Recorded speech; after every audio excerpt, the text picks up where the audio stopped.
Now I know you'll be loving this. Oh shit, I'm on mute.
Hello, everyone, and welcome to the Nerdcast. I'm still recovering from New Year's. I honestly today, my day has been off. The whole day, it's felt like the wrong day of the week because everything happened on Tuesday. So Tuesday felt like the weekend, and so my body is telling me it's supposed to be like Monday, but it's actually coming up on the weekend. Anyway, it's pretty crazy.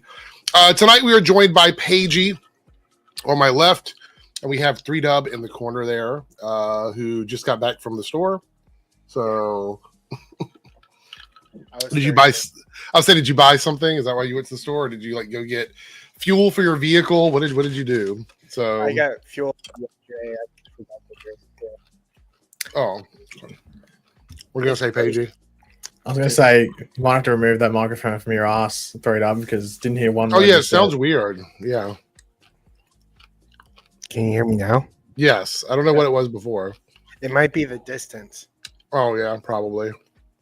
Wait, is that a Yeti mic? No, it's a K66 mic. Okay. It's supposed to be really good. It's like well, it sounds really good right now, but a second ago it sounded really bad. So I guess it's distance. If it's close, it sounds good, but if it's far away, it sounds like crap. Interesting. So I'm going to talk about something gross first. Well, not really gross, but maybe gross. But make it as graphic as possible, please. I love it. So one of the gifts I got for Christmas was that's a bad start. Why is that a bad start? You have something against Christmas gifts? Well, I don't know. It's supposed to be gross. You've said some sus stuff before in regards to gifts. All right. Well, one of the things that I got from a friend, it's a weird gift. I feel like it was a re-gift. It was probably something that they got that they didn't want, and so they gave it to me instead. Because that's what it felt like. Because we didn't actually exchange gifts on Christmas. So it was something I got after Christmas, but it was a Christmas gift. And it was foot peels. Oh, like a face mask or something. Yes, but made for your feet. So it's these bags. You put these bags around your feet, and then you tape around the top of them, and it's got this really good smelling stuff inside of it, as opposed to help your feet. So I was like, all right, I'll try it. I've never done it before. Now I have gone and had pedicures. I think pedicures feet. Yeah, pedicures. Manicure is your hand. Pedicure is your foot. So I went and got pedicures done, and those are fine. I don't have an issue with it. I'm not super ticklish, so I know some people don't go do those because they have ticklish feet or whatever. So I've had that stuff put on before. It smells very similar to that, but usually they do all of the scrubbing and all that stuff there when you're getting it done. So when you walk out, it's all completely done. So I put these bag things on my feet. You're supposed to let them sit for a couple of hours, and then you take them off. You wash your feet off, and then that's it, right? That's the end of it. It's supposed to make your feet feel softer. So I did that, and yes, right after I took it off, I was like, oh my God, this feels really nice. And then today, this is one of the things I had to look it up online because I thought something had happened. It's something bad happened. I started having skin peel from my feet. Like not in a gross way, like not a graphic, like, oh God, my foot's coming off kind of thing. But Almost just like you had sunburn or something like that. Yeah, almost. yeah. And it was like in my sheets and it was in my socks and stuff. And so I was like, okay, what is this? So I had to look it up. Apparently it's supposed to do that. It's supposed to like renew the skin on your feet or something. But it was just weird because I'd never experienced anything like that. Because when you go get it done professionally, they literally scrub your feet. So they do that while they're there. It doesn't take like a whole day for it to start like doing that. So anyway, I thought it was crazy. It was pretty crazy. It's supposed to remove dead skin. Right. And it did, but I guess I didn't read the instructions. I was like, oh, okay, yeah, that's fine. It's a good thing it didn't like turn your feet into like goblin feet or something. That would have been awful. Well, I was gonna say, I can't do that. There's no point trying to. My feet are cooked. I got hobbit feet, like got calluses. That's what you get for walking around bare feet there constantly. Yeah. I don't do that, so for me it was a good thing. Like anyway. I told you that thing where I stood on a piece of glass and didn't realize until like an hour later when I just had like blood coming out of my foot. What? Really? Yeah. Wait, I don't remember. Tell me again what happened. I don't remember the story.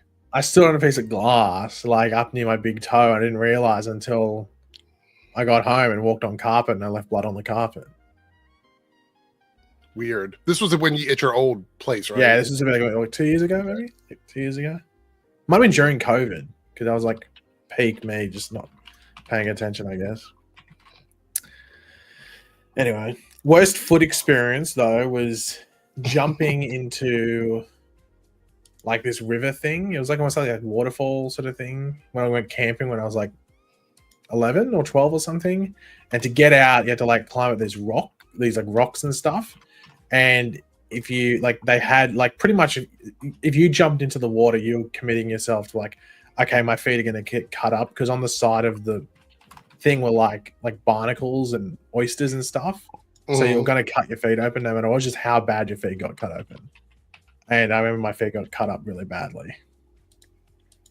Looked like Eric's ass after. Well, no one like what reference is that? Road. Nobody would even know what that is. Like, how would you rank that? That doesn't make any sense. Like, nobody knows what that is. What do you mean? What that looks like? Like, how would they know what that even looks like? Well, that's why that's the whole point of having a vivid imagination. Just have a think.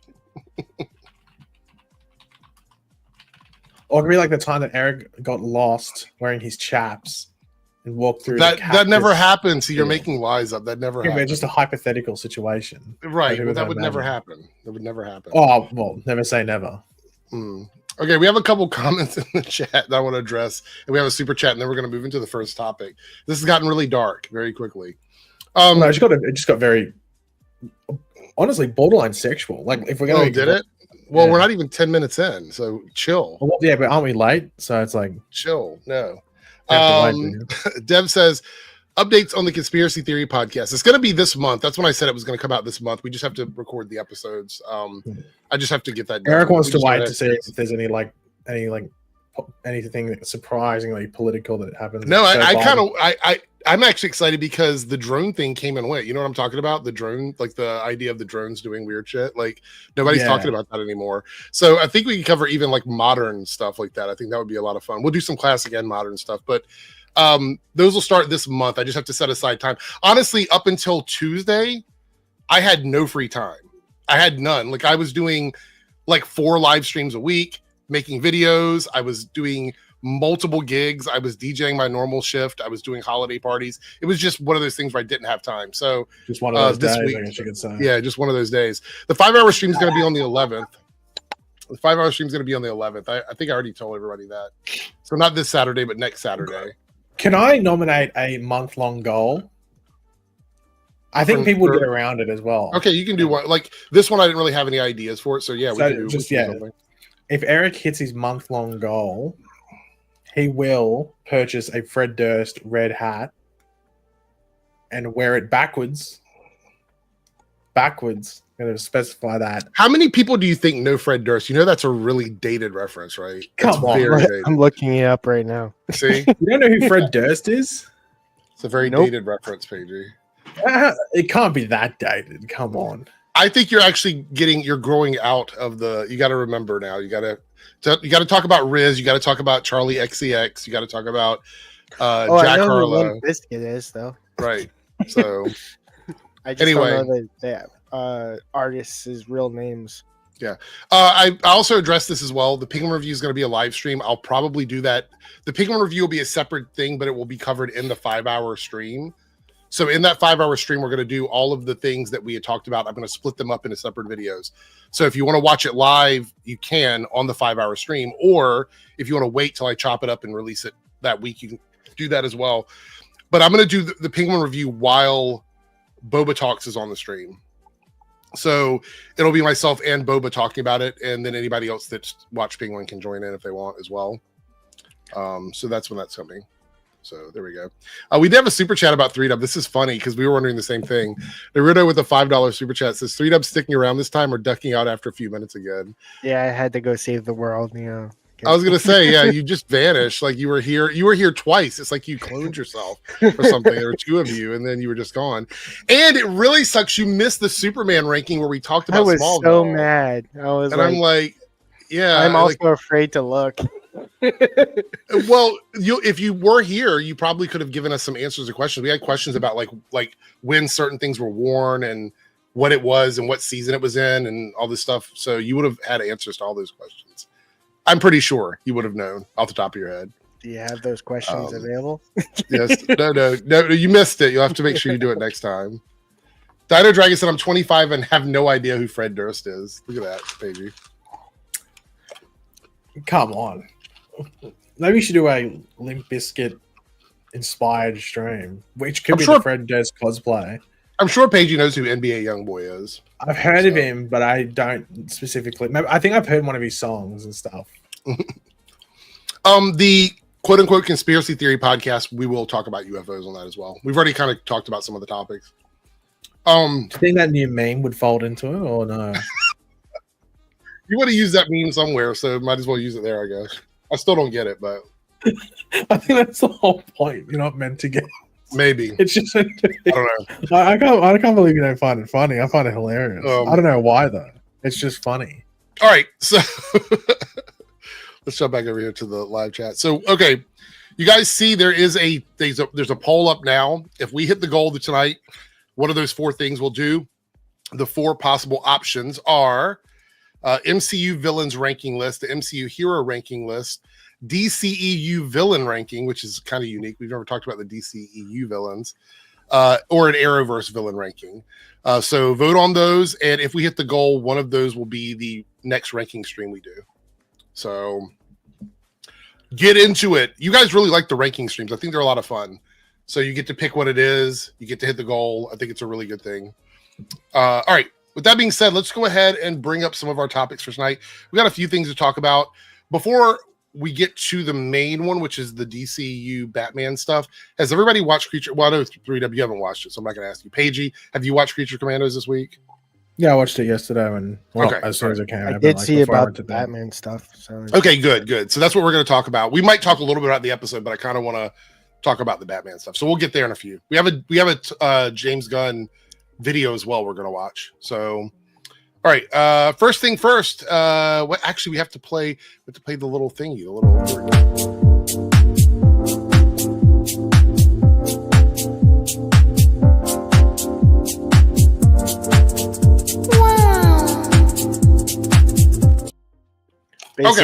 Basically I was like, he when you were like, oh, we forgot to play the thing, I'm like, well, you should have said, shit, we forgot to play the shit.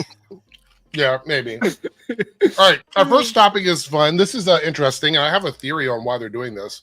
So all Cinemark-owned theaters will allow customers to bring in their own bucket/vessel of choice to fill up with popcorn for $5 on January 19th. The bucket vessel must not exceed 400 ounces. I think this is them testing out whether or not they want to allow people to bring in the popcorn buckets that they've gotten from previous movies and stuff like that. They want to see if people are going to participate and how much money they lose during this moment. I reckon that's a good strategy, though. I think that's like, even if you brought the cup in and stuff, it's like, so you might get, you save $1 or something if you bring in your old cup, but then it incentivizes for them to buy those special things. So more people will buy them. So of course there's ones that are going to sell out quickly because they've got like sus stuff associated, like the Dune one, the Deadpool versus Wolverine one, or Deadpool and Wolverine one, sorry. But then there'll be like some buckets for like I don't know if that Nosferatu one, for example, the coffin or the thing, like the crypt. I don't know whatever you'd call it. Yeah, I mean, technically, you could bring in a previous popcorn bucket that's just one of the regular ones. But it has to be from like if you go to AMC, it has to be AMC. If you go to Cinemark, it has to be a Cinemark one. Right. Like it has to have like the Cinemark branding and stuff like that. Right. But then again, they probably wouldn't care too much anyway. They're probably like, just bring it in anyway. But you're not going to take like fucking like a kiddie pool in. You're not going to be an idiot. Like you're not going to. It's not going to be like when people go on like the 7-Eleven free sleepy day and they take like a novelty sized wine glass that once you fill it up you can't carry it because it's too heavy. Like no one's going to do that. Like people are going to take like something that's a bit silly that you normally look a bit silly carrying, but it's you can still. I know for a fact that I have popcorn buckets that I've gotten from some of these movies that just sit on a shelf because I don't use them for anything. If they had more days like this to go see movies, I probably would take those popcorn buckets with me because then you have a reason to have them. People get to see you using them because otherwise you're just sitting at home with them. Well, where do you get them? You get either like one of the two franchises does like a tin bucket, like it's not just a tin bucket, but it's themed around the outside and they're collectible and stuff. And then another one will do cups, like themed cups, which just depends what you want. Like usually the cups are usually a bit more fun if you want to put it like that, put something fun on top, or the straws a different like thing, but usually the tins all the same, just got a different branding around. And sometimes they do weird ones, like I remember they did like a Batman, like just the comic Batman, like whatever the anniversary was, like 80th anniversary or something a few years ago. Randomly in cinema, but they weren't showing Batman movies or anything. They just that I guess there was no big movie coming in. Actually, might have been during COVID, to be completely honest. And then they just put that out. I got it. It's just randomly there. Are the buckets washable? Yeah. Okay. Well, yeah. They have to be. I don't think they'd be able to sell them. I think it'd actually be almost illegal for them to sell them. Once you get from the theater, the buckets and the bags, you could hold on to it, maybe use it a couple more times, but you wouldn't wash those. But the ones that you get, like the collectible ones, they're just plastic, so you can actually wash those. By the way, also, see a comment here from Bobby. Love butter on my popcorn. Are you so Paige? You were like, was it you that made the comment about like butter on popcorn? Is it something that's not in Australia, or you just get the popcorn as it is? There's none of those. I remember when I went to America and I saw the butter dispenser. I'm like, butter dispenser, and I saw people just like, I'm like, is the popcorn not butter? I'm like, no, this popcorn's the same as it is in Australia. So why are these people adding butter? It doesn't have butter already on it. It's like because that's what they like, and I was just confused. But maybe just want extra butter, I guess. But like, I don't know. We actually have a shelf of popcorn butter in our movie room in the house. There's like a bunch of butter up there you can use, but it's specifically made for popcorn. Yeah, I don't know. I don't dig with that. I think it's a bit weird putting that much more butter. Like, what about salt? Well, yeah, but it comes like that. Like it comes with that like popcorn buttery seasoning sort of on it. So you've never done like a special seasoning on your popcorn before? At home when I've made it, yeah. Like you used to make like peri popcorn. Have you ever tried caramel popcorn? Yeah, but like I've never done like I don't like that. The extra butter thing creeps me out of it. So let me show you what we have here. We have like a little shelf with these things on it. Let me show you. Make sure you pick the right shelf. I get the stream taken down. No. It's like this. They're like special flavors for popcorn. Like you can do all kinds of stuff. I've seen those online and stuff. Yeah. They're really good, actually. They have like chicken salt and a few other. No, they don't have chicken salt. They have ranch, they have white cheddar, nacho cheese, caramel corn, kettle corn. So these are all really good. And I know some people that get these and use them on their fries. They like sprinkle them on their fries, especially like the white cheddar and the buffalo wing seasoning, which is actually really good. Garlic Parmesan is really good, but that's literally just Parm cheese. So you can just use Parm cheese if you want on there. Look on the far right side, there is actual popcorn butter seasoning. So it makes your popcorn taste like popcorn butter seasoning. Well, there's also that stuff in the orange, like that was it Flanasil? Is that what it's there? That's the one they use at the theaters and stuff. Mm. And apparently, it's like so bad for you. Well, I don't think I've ever had that before. No, but it's what they use the actual theaters and stuff. But that's why. Okay, yeah. But that's why, like, if you go there, you got to have it. It's like, I don't know. It's like going to, I don't know, like Minnesota and not trying crack. Like, you just got to sort of do it. Like, you know what I mean? Going to Minnesota and not trying crack. I don't think I've ever done that. That's what you told me. You said you had some like trip session. No. Defunk says I love extra butter on my popcorn and lots of salt. There you go. But that's if you make it at home. I'm assuming that's because Defunct's Australian as well, and you don't do it at the theater. I don't think they'll ever do it. They probably like that. They probably don't want like people like putting literal butter, just pouring it on, taking shot glasses of butter and stuff. Futman says I got the Metal Last Jedi popcorn bucket from AMC, and I've never used it. Well, if they do this near you one day, you might want to take it in there. It's actually cheaper. I mean, it's $5 to fill it up. Coming to a movie theater near you. Absolutely. Anyway, I wonder if this is gonna, like I said, this might actually add a little bit more value for people. Wait, hold on. I just need to address something. Spooky Kitty. I'm not judging. I'm just saying I wouldn't do it personally, and I do what you do. You know, Eric can go on his crack tripped adventures in Minnesota. You can have your extra butter. Why is it Minnesota? Why is it gotta be Minnesota? Joel told the story, not me. I'm just reciting it. I'm just recounting your story that you told me. I don't know why you're in Minnesota. You explain. Isn't it cold there? Yeah, people can do what they want to do. Just I can definitely. Although the thing I need to ask is, I see people put the straw in the popcorn and then they like aim the straw for the butter dispenser. What? Is that a thing? I've never seen that before. But then I've seen that like at some theaters, apparently in America, like if you want extra butter, you ask for it and then they'll layer it in the popcorn. Well, you can yes, when you order it, you can ask them to give you extra butter from behind the counter, but there's usually a thing outside the counter. Wouldn't you rather do that because I'll layer it and it's a bit easier rather than having like the whole top be just covered in butter and then like the second layer isn't? Well, that's probably why they use the straw to get the butter somewhere in the center. Yeah, but then you have to have good aim, and also if they're sticking the straw in the thing, like hopefully that's a new straw. So what we usually do at home, because we have a popcorn popper, like a movie popcorn popper, is we get it flex, we put the popcorn butter in it while it's popping in the thingy, the little popping thingy. Or if we do microwave popcorn, you squeeze it into the popcorn bag, close the top, and then like shake the hell out of it, and then you pour it into the little popcorn bucket. Yeah, that's what we usually do. Hold on, I need to ask this. Because I think this was just an Australian thing, but did anyone else, if you are Australian in the chat, have this? Hold on, I'm going to bring it up on the stream so you can show. Well, when you say have this and you don't have it prepared, then it like the anticipation gets to you.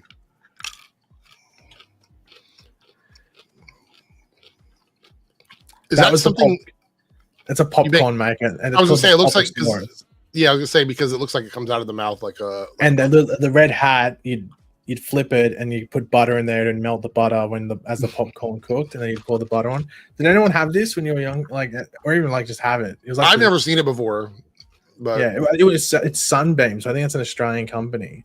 So I think it's just an Australian thing. But my uncle used to call it a chuckosaurus because it would chuck it out of its mouth, would vomit it out of its mouth, so you call it a chuckosaurus.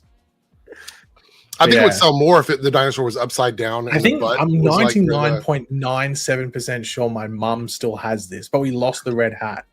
I know we lost the red hat. I mean, I think it would sell more if the dinosaur was like arching its butt up and then it kind of came out from where its tail is. I think that might be more. Well, the Puosaurus. The Puosaurus, yeah. Or the Puosaurus or something like that. That might be the one to go about it.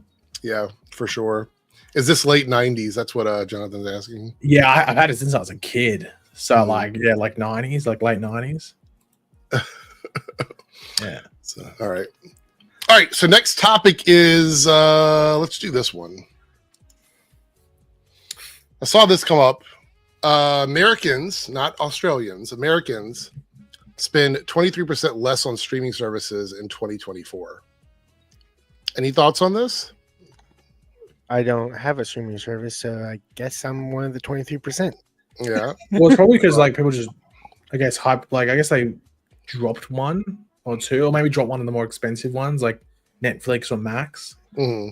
So that automatically, if you just drop one, then you probably that makes up that percentage, I'd assume. I'll be honest. I looked around, and if looking at these four, if these are the big four that we're talking about right here, Max has the least amount of content on it now out of these four. Yeah. They keep dropping everything. I don't know if you saw the video the other day, but it wasn't just Teen Titans that's gone. It's like Ed, and Eddie, Teen Titans Go. A bunch of other cartoons got dropped off of Max a week ago. So they don't even have their cartoons anymore. Those are all going to Amazon. Netflix does that better than Max does. What do you mean, like dropping stuff or whatever? Yeah, dropping stuff, but also adding stuff too. Well, Netflix has a bigger pool to pull from. See, the one thing that Netflix has that Prime also has, and that Apple TV have, is they don't just produce their own stuff. They get things from other places. Mm-hmm. Disney, Max, a lot of these specialty ones like Paramount and things like that, they're only putting out the stuff that comes through their subsidiaries. So it's like if they don't have an attachment to a company that made something, they're not going to put it out.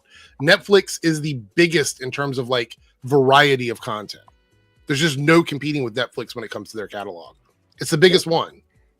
The one thing I like about Disney Plus though is they don't take stuff off anymore, or they don't take stuff off. Well, I think they just move it to Hulu. Like, I think they shift it around. I think it goes from Disney to Hulu or vice versa. Our one's different because ours is over here. Ours is Hulu and Disney combined. Like, whatever goes on Hulu is on Disney. It's just you have to be, I think if you're labeled a kids account, you can't watch the Hulu stuff. Right. It's also kind of funny that even on Disney Plus, when I had it, they had DC content in the Marvel. Basically, there's Marvel and DC on Disney Plus. I'm like, that's wrong. Because of Hulu having it? Because Hulu has it? Because Hulu has it. Yeah. Naruto's going to get a BBL. Oh, I mean, be back later. About to watch the newest Skeleton Crew episode. So, say, who's that for? BRB. There's another one. Yeah. No, Skeleton Crew. Did you watch it this week, Paige? Or Three? I know you don't have Disney Plus. Wait, did I watch Skeleton Crew? Wait. Say something that happened without spoiling it, so I know whether I watched it or not. I don't know how to do that without spoiling. It was a pretty spoilery episode. Did they go? Okay. Wait, was it very Goonie? Was it very Goonie? Not sexual Goonie, but was it very Goonies? Did it involve like? Hold on. You're like you're not giving me a chance to even answer you. Okay. Well, because you could just say yes or no. I was thinking of things that are not super spoilery because there's a lot of spoilery stuff in the episode. Did it involve puzzles? Puzzles? No, you're thinking of the previous episode, the one where they went inside the treasure room. Okay, so you haven't watched this one. I haven't watched it. All right. The newest episode is probably the best episode of the season, in my opinion, but I think it was pretty good. Thank you for the super chat, by the way. I know you're not here, but I'm thanking you while you're gone. Honestly, for me, I'm getting ready to bundle Max, Disney, and Hulu together because I think it's like $25 a month for all three of them together as one package deal instead of paying for them separately, which is like $15 to $17 a month. So I think this month we're going to start bundling stuff together because the reality is if we don't bundle Max, we're getting rid of it. That's just the truth. We don't have a reason to have it. All the stuff keeps going to other services. The only thing we'd probably watch on Max upcoming, I think. Well, there's two things. Probably the White Lotus season 3. Because that's an HBO show. So, like, I mean, you can technically but I don't think they have it to watch anywhere else except Max when it comes off of HBO because we don't have HBO. So, so we'd keep it for that. And I think doesn't the Harry Potter series come out this year? No, it hasn't even started filming. That won't come out. Okay, all right. Well, then the only thing this year that we see that we really are interested in is White Lotus. There's nothing else. There's nothing else on there. I don't care about the movies that come there. I'll pay the extra like $5 to rent it somewhere else. It doesn't make any sense. There's nothing on there. They keep canceling all the shows that we love. So I can understand why they would do that. Netflix and Prime. Well, Prime is part of that whole, like if you have Amazon Prime in general, you get the Prime Video with it. For like $2 extra a month, you get no ads. That's pretty much pays for that, you know. Disney Plus, they're always putting a new show out, even if it's not something you might watch. There's something new on there almost every month, With Netflix, it's constantly updating. I think every week there's like 10 or 15 new things that get added to it. So there's a reason to keep Netflix. But Max is the one where I'm like, you could go and I don't care. I don't give a shit, honestly. So physical media, you can keep it forever. Right. Exactly. What else do we have here? I've got a few different topics. I'm trying to see where I want to go. Unless you're terrible at keeping condition, you know. Let's do this James Gunn interview about Creature Commandos. Because 3W, you don't care about spoilers, right? No, I've seen the Batman stuff, so yeah. Okay. All right. We're gonna watch this clip. So let me lower the volume for the background music. Here we go. Let's do this.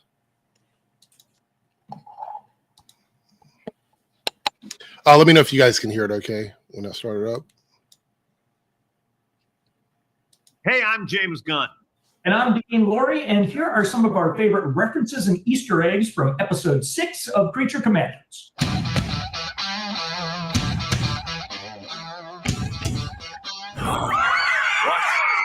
You know what's fun? You know what's funny, Paigey? Is they started that remember that podcast they started? I think they're still doing it. The DC podcast or whatever. Yeah. They're getting less interviews like this, which is on Rotten Tomatoes. They're getting less interviews than this, and they're supposed to be like the main podcast. Yeah, that podcast always felt a bit like half-baked. Like, I'm surprised they don't bring back DC Daily. Like, that was a legitimately well-made product, I think, for the most part. Sure, there were parts where just like they didn't do much, but if they didn't have something current, they could go back to something in the past. They could, which they would do. So I'm surprised that I understand it. Probably the production cost for it was maybe that didn't make it worth it. But I mean, they just greenlit Creature Commandos, and from everything that's being said, not many people are watching it. So, like, which way are we going? Yeah. Like DC Daily is something that people can watch like 5 days a week. I think it came out every weekday from memory. So here is the silhouette of Batman in the Creature Commandos episode. We only get this is the only shot we get of him, unless I missed the other one.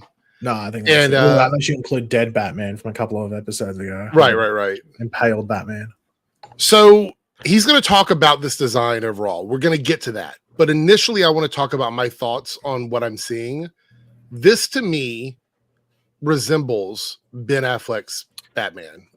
Yeah. Short ears, the stocky build. Do you want me to tell you exactly what has happened here? James Gunn won't say it. It's designed after Ben Affleck's look in the Flash movie. Yeah. 100%. 100,000%. I mean, the cape is blue. You see the cape. The cape's blue as well. It's literally Ben Affleck's Batman design from the Flash. Not saying it was meant to be Ben Affleck, but it was the same design. So everyone's the issue is that I think there's a lot of over analyzing when it comes to it. Look, this animation stuff would have been done a year ago. Yeah. Ages ago. All this stuff would have been done so long ago, it's not even funny.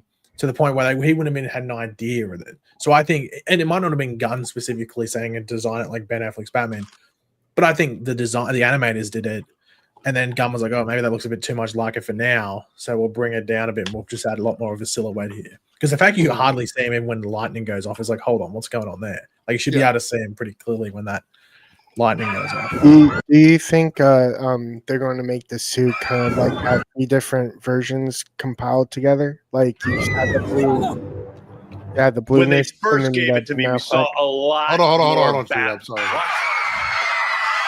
Mute the volume. All right, say what you're gonna say again. Do you think they're going to like have 3 different versions of the Batman suit and then put it together? Like you have the blue color, then you have the Ben Affleck ears for the bat suit, and then have like Michael Keaton's bat symbol or whatever as the symbol.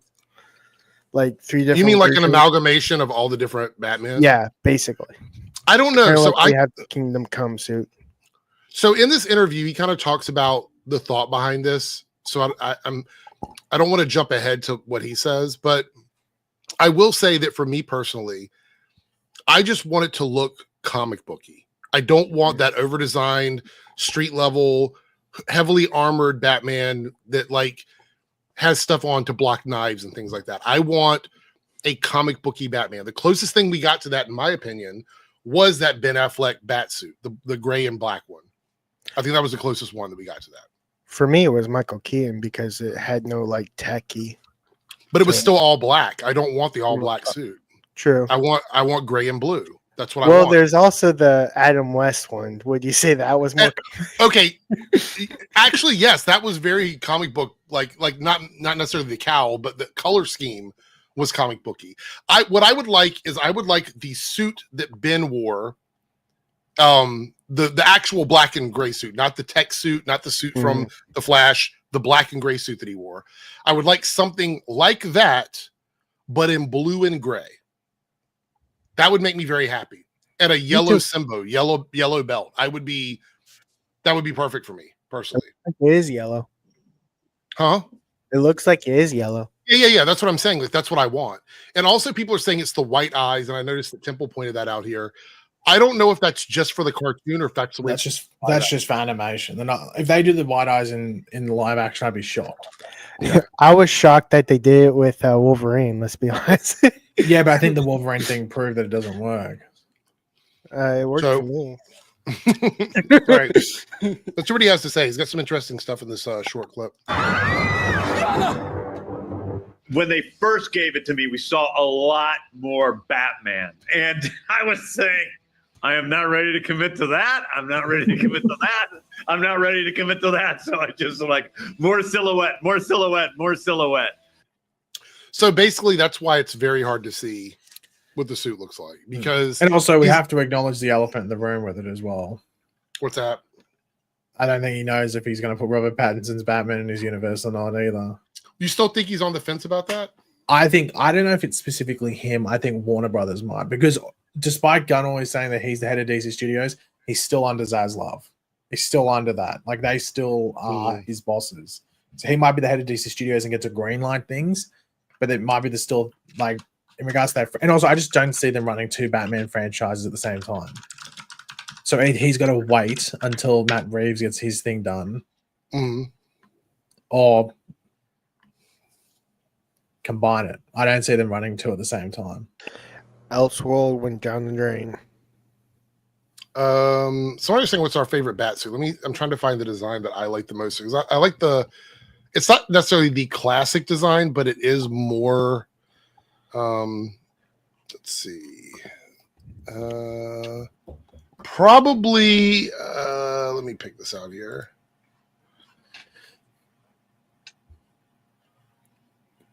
Like this era of Batman, let me share the screen here.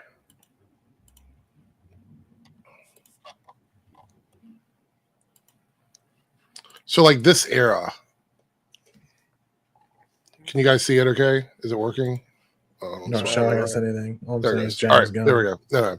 No. So this era, like the George Perez, I want to say like mid to late 80s Batman going into the 90s maybe, where you had the long, really long blue cape, the yellow and black bat symbol, the gray suit, the yellow belt, the blue tights, the blue boots, the blue gauntlets. This was my favorite era of Batman. My only concern is the Robins. What about it? I don't like how they're wearing. I like the basically Titans version long pants. That looks weird. That would look weird. And but this is just Dick Grayson. This is just from when he first appeared in the comics. Look, I understand why they went with the short, like exposed leg design back then, because it was supposed to be like a trapeze artist type look or whatever. But in actuality, it's a little silly, and I think that's why they made fun of it a lot in the TV show, the actual original TV show. But this is my era of Batman, so like mid to late 80s, George Perez, blues, grays, yellows, very basic, not over designed. I would say if we're going with a different design. Do you want me to? I'll tell you what. If I had to pick one in regards to what I think James Gunn might just straight adapt, outside of maybe the symbol on his chest, is the long Halloween Batman suit. Okay. Look up the long Halloween Batman suit, and also tell me that it also sort of doesn't look like that even that's silhouetted to hell. Yeah. Hold on 1 second. So I also want to point out that this suit here, let me share the screen instead. I know it's the one we looked at from the Walk on Hollywood or whatever. I don't mind this color design as well if we're going to go with like without the outside underpant look, like without the blue part. I don't mind this either. I think this is okay, like the black and gray New 52 look. I think this is fine, but these would probably be my two favorite looks out of all the Batman stuff. You said the long Halloween suit. Let me look that up. Yeah. Let's see.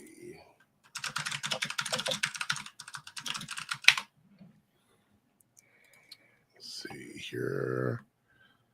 Oh, this is very similar to the classic one without the yellow. Is that what you're talking about? Like, let's see. Yeah, it's sort of, it doesn't have the yellow emblem. It's almost just got like the black emblem there but it's got like a yellow belt, blue cape.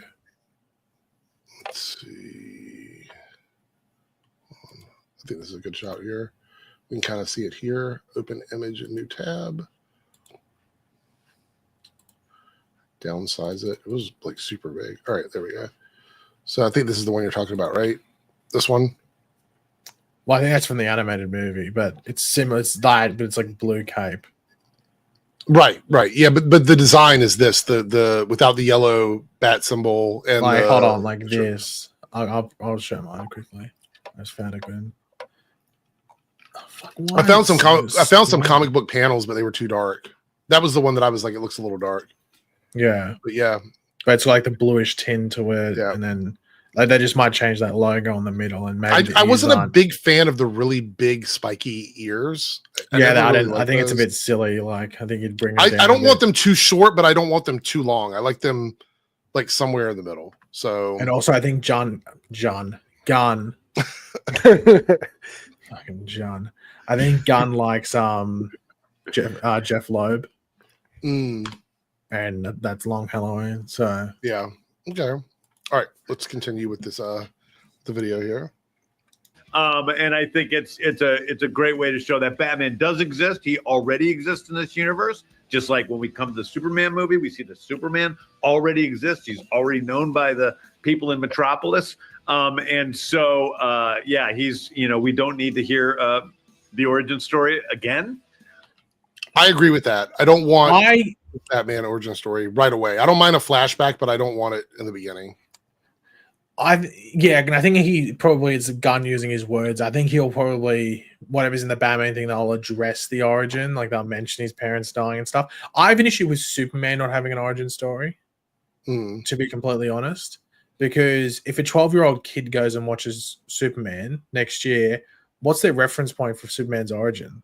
Right, they're going to either look at like a cartoon, like My Adventures with Superman, and then we talked about there has to be no homework. Yeah.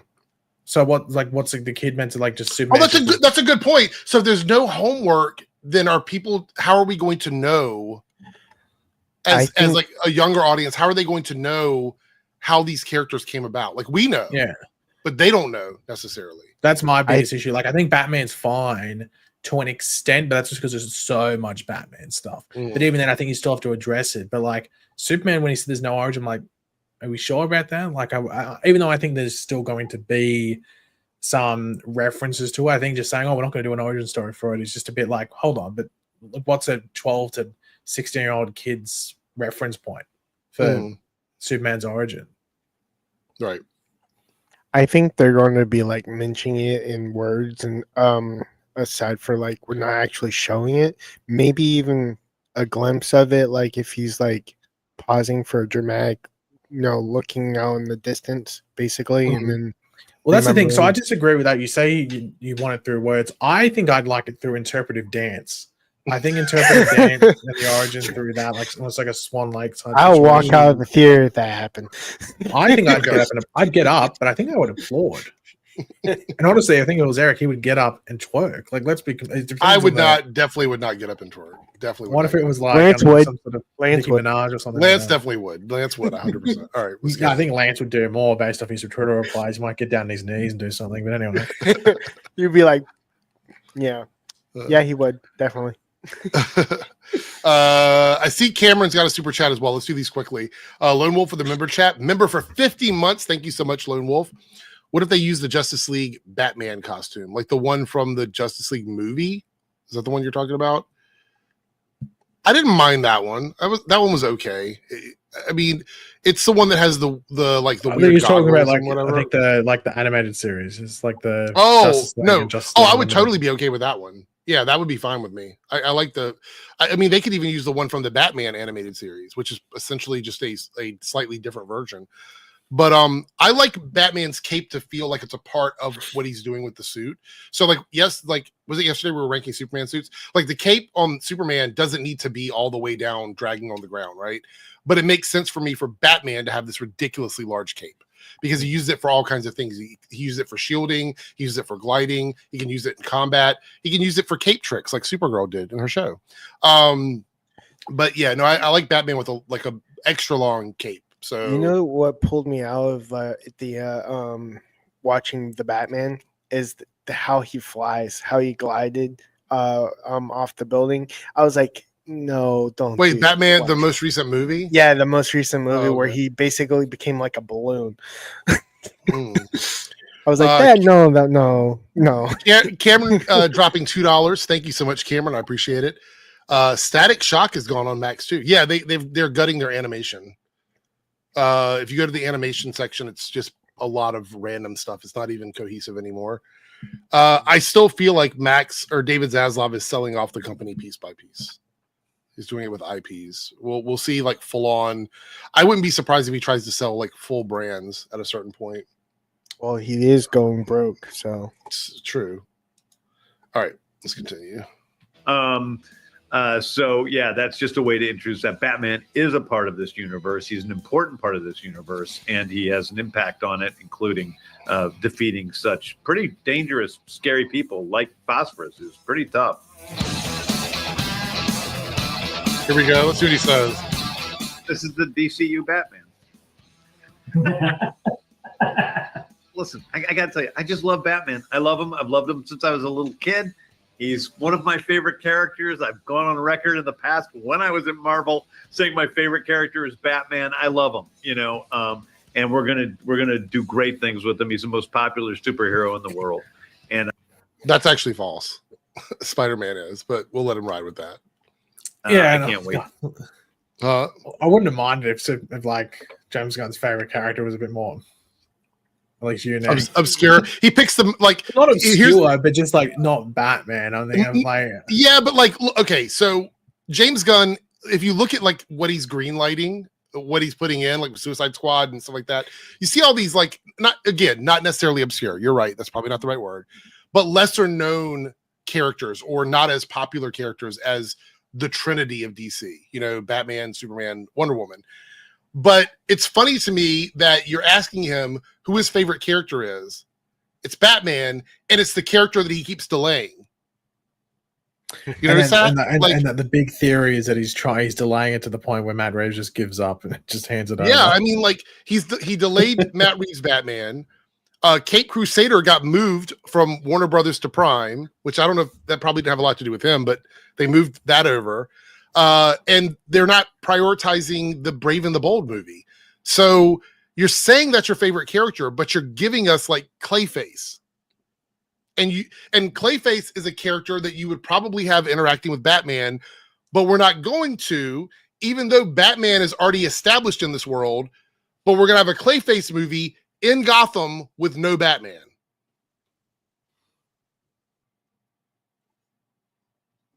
How does that make any sense? Right? Am I right there? So Batman has been around for a long time, long enough that he's old enough as a character to have like several proteges underneath of him. He's captured a lot of these crooks, like a lot of these criminals and stuff. Clayface movie is going to come out. I'm assuming it's going to take place in present day, unless Clayface is an immortal character and it takes place in the 80s or something. Well, the thing is, I don't know how it could be set in present day because we just had Clayface show up in Creature Commandos, so it's going to have to be at least a few years before. Yeah, but if we're talking, so if Batman's been doing this for a while, I'm going to say Batman is probably. How old do you think Batman's going to be in the DCU? If you had to guess, early 40s. How old? About you? Yeah, how old do you think he's going to be portrayed as? in the DCU? Like at what stage? I mean, it depends. Like I mean, it could easily be like mid-30s if they really wanted him to be, and they could just say that like him and Talia did the dirty like when he was training like and 19. stuff. So like they easily could do it. And they also don't know how old they're going to make Damien. Like he only might be 12, right, or something. I don't know if they're going to go that young with Damien. So if Damien is 12, which would be very young for a movie, right? Very young for a Batman movie. Well, the reason you wouldn't do it, it could be hard to cast for it. That's the biggest thing. But that's not the only thing, though. Like we're talking about the fact that you're putting a kid in danger. If we're talking about a actual Robin, Damian Wayne, if they're going to cast him that young, that's a little young for him to be actually out there fighting criminals in the street and stuff. I don't think they're going to do that.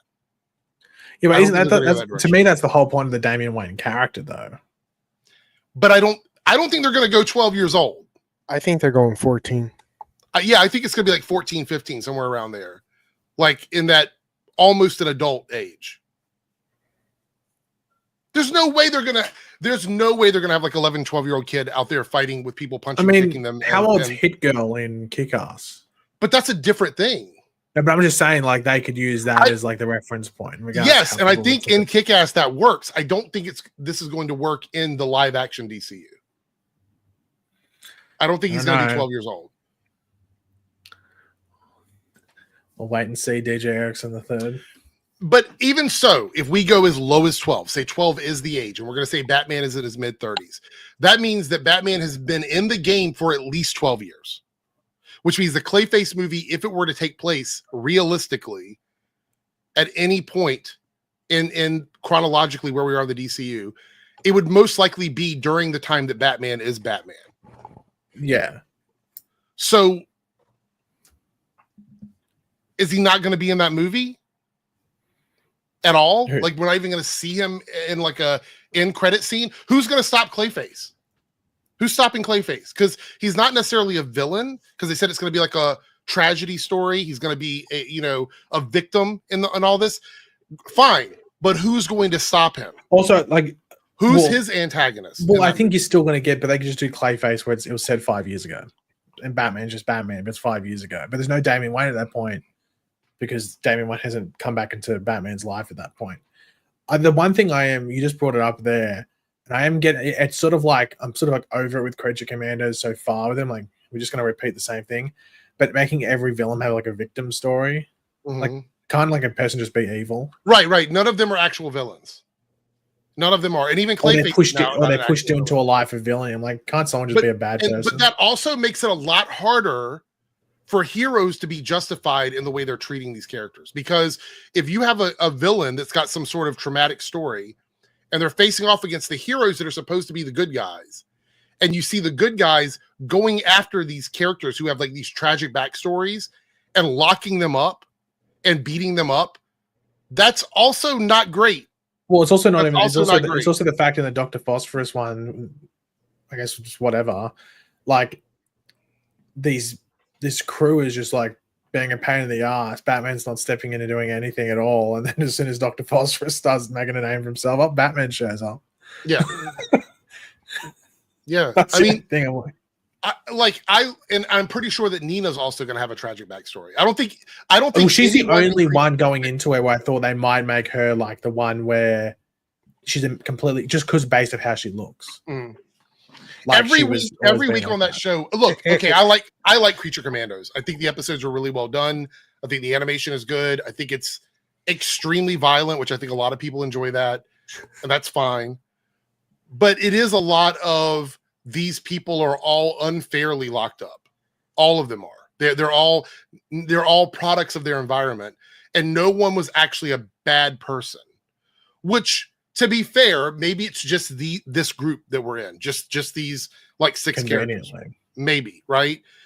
But the reality is, when you look at it that way, it seems like a lot of it makes the good guys look bad because you're forcing these characters to go out and do this stuff because you can't do it to villains not, I guess, human villains or metahumans or whatever. You have to do it with these other beings that aren't classified as human.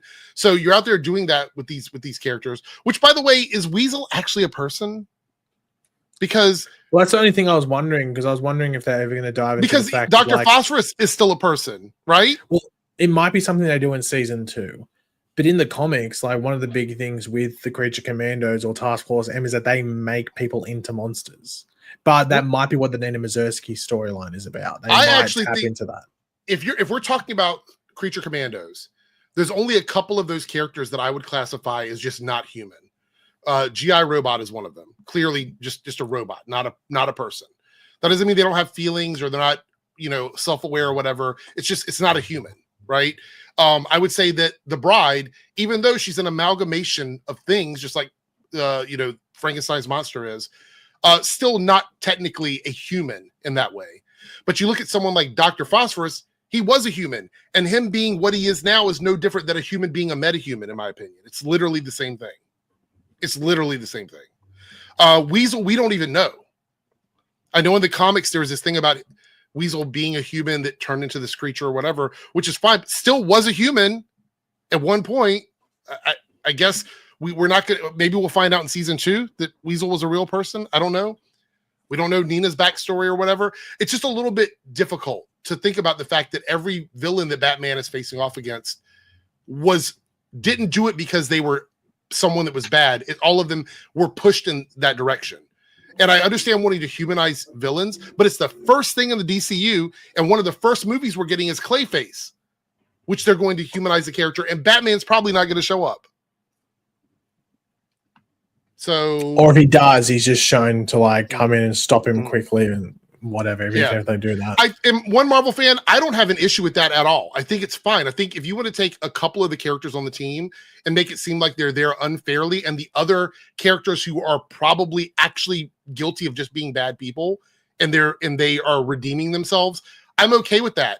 But when everybody's story starts out with they were tragically pushed into a life of crime, or with Weasel, there was no crime committed at all.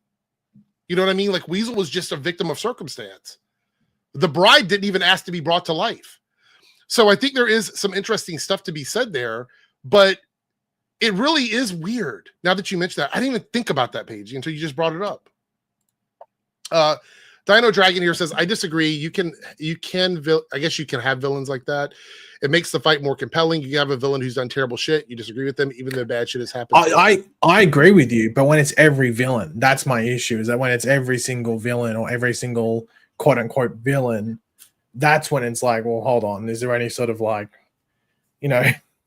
anything original with a specific one? That's why I think Nina Mazursky is the only one where it would have folded into it in a way. Yeah. In regards to what was it one Marvel fan said, that I think the interesting thing you could do is just judging a book by its cover, because they all are monsters. They all don't look human. The only one that looks human is Bride, but she's I guess made up of decomposed flesh or something like that. Yeah. She's blue and stuff like that. But I don't know, maybe that's something that and that's probably ties into the issue with the fact that the show has no depth to it, because it can't dive into that depth. As soon as you start, because it's balancing a present day story with the flashbacks, and you can never really spend too much time with either. You're always just jumping back and forth, and all of a sudden the episode's over. Fetman here says, and I think this is a really interesting, I have my thoughts on this statement, but let me read this out. To be fair, Dr. Phosphorus did kill Rupert's wife and kids too. He's not fully redeemable for that. But what led him to do that?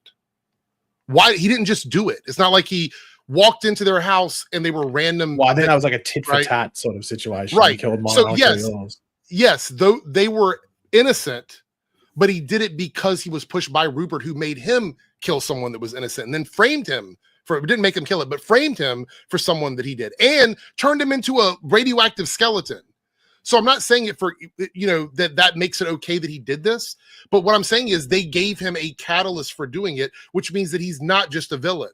And then they go on to make him like a crime lord, which is fine.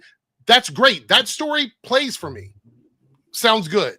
But there's a tragic backstory to him. And yes, it is similar to the comic backstory. It is in some ways, except for the experimental stuff. I don't think it was for cancer research. I think he was just pushed into some chemicals. But either way, I just think it's going to be really interesting to see if there's any actual villains that exist in the DCU who are money hungry, power hungry, whatever. It's going to be really interesting to see that, because even Cersei seemed to be doing something for the greater good, right? She told them that she was doing this because of the outcome of what's going to happen with the princess. But also, that feels like, she was am I doing the only something one for the that's, greater good. is Gunn going for like a self-fulfilling prophecy sort of situation with that thing? With the fact that they knew about it means it's going to happen? Like they're making it happen with the whole, with the princess going evil. Yeah, yeah. Like if they never knew about that, then they wouldn't be Mm. pushing like this, and now it's causing that future to happen. Yeah. But if they never had, if they never knew about that stuff, then it wouldn't have. I think it's okay to have complex villains. That's not the argument that I'm making. I'm saying that It's bad if there's any. It's just the same stuff. Like you've just like, this character has this tragic backstory, and they became a villain because of it. No one's just purely evil out of jealousy or whatever it might be. Like I imagine they bring in Reverse Flash, and he's like, and they try to give him this like overly like in-depth like specific thing outside of him just not being like salty. Right. Some people are villains because they're petty. They're just petty people, and they become villains. Like you think about it, Penguin also was humanized to some degree in the series. Well, that's why let's hope Lex isn't like this thing where like Superman literally burnt his hair off or something like that, and that's why he had super nails. Like hopefully it's more like. Yeah, I don't know. We'll see. Look, it's not me saying that this is a crash and burn moment, that it's the end of the world. It's more just about it's more just about you just want to. Hopefully, you're seeing like fresh stuff. It's not the same. Yeah. Lone Wolf with a $5 super chat. If I see anything lately that it has a villain that's not humanizing or a grave view that makes me hate them, as Penguin, Batman, Avenge Victor. I still think the Penguin was sort of played as like a tragic story as well, because of the way he looks and the way he was treated by other people. Yes, he was already sort of involved in crime, but he didn't go full on until he got wrapped up in this whole Gotham, I don't want to say metahuman world, but this vigilante, anti-vigilante type stuff that he was doing. So I don't know. We'll see. He's not the DCU anyway, so it doesn't totally matter, but yeah. Naruto here says, I saw Eric July announce he's going to stop focusing on YouTube for a bit. Not sure if that means his weekly stream with ads is over. So I know this is completely off topic, but I'll address it very quickly because I don't think we're going to talk about this at all in the rest of the stream. I think as far as I know, the weekly streams will continue. So they'll continue to talk about things they're not watching, which is a lot of fun. But as far as I know, the videos that he's making, the separate videos that he makes, not the podcast where he clips things out of, but the separate videos that he makes where he talks about pop culture and stuff, those will probably go away. That's what I think the announcement was. Thank you guys for the super chats. Where are we at before we move on? We are at 4 out of 10. If we get 6 more, then we will do a stream based on the poll. So you guys keep voting and send in your super chats there. That'd be really appreciated. All right, let's get back to the video. And where is it at? Oh, right here. There we go. For people to see more of him, along with Superman, and together. Alex, you ain't going nowhere. Won't you get that through your skull? Listen, I like Rupert Thorne. He's more of a traditional gangster, and I needed a traditional gangster to be the ultimate foil for Phosphorus. But they even humanized Rupert. Did you notice that in the episode? The retaliation that Dr. Phosphorus does to him shows that he's just a family guy at home having fun with his wife and his kids. Yeah. So they even humanized him. They didn't leave him just as a gangster. He had a tragic story as well. He also looked like Fat Tony from The Simpsons. Maybe. I needed somebody that was really terrible so that Phosphorus could do what he does. His family, which is really bad. And I don't know how he can ever listen. He had a bad moment. He was radioactive and he did what he did. But played by my friend Ben Davis, who is Dutch in Red Dead Redemption. Wonderful voice actor, wonderful actor. He was also in Guardians 2. He did the Belko experiment with. Oh, this guy. Okay, so he was in the Borderlands movie. Did you see the Borderlands movie yet? No, I'm not. I will probably never see it. Oh my god, it was so bad, so bad. He plays a character in the Borderlands movie, but I watched that movie Why did you And put yourself through that? well, because I like the game, so I wanted to see what the movie was all about, But it was so bad. Like as someone who loves video games, as I was watching that movie, I'm like, this feels like a poorly paced video game. It just felt like a bad video game. So for me, I was just like, not good.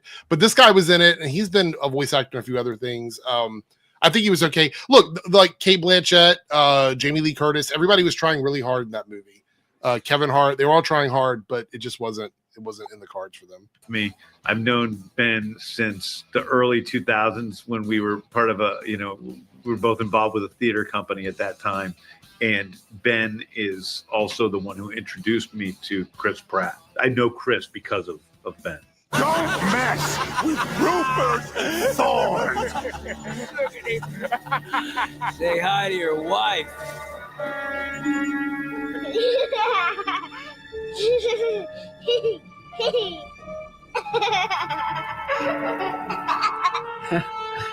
It looks like I'm smiling too.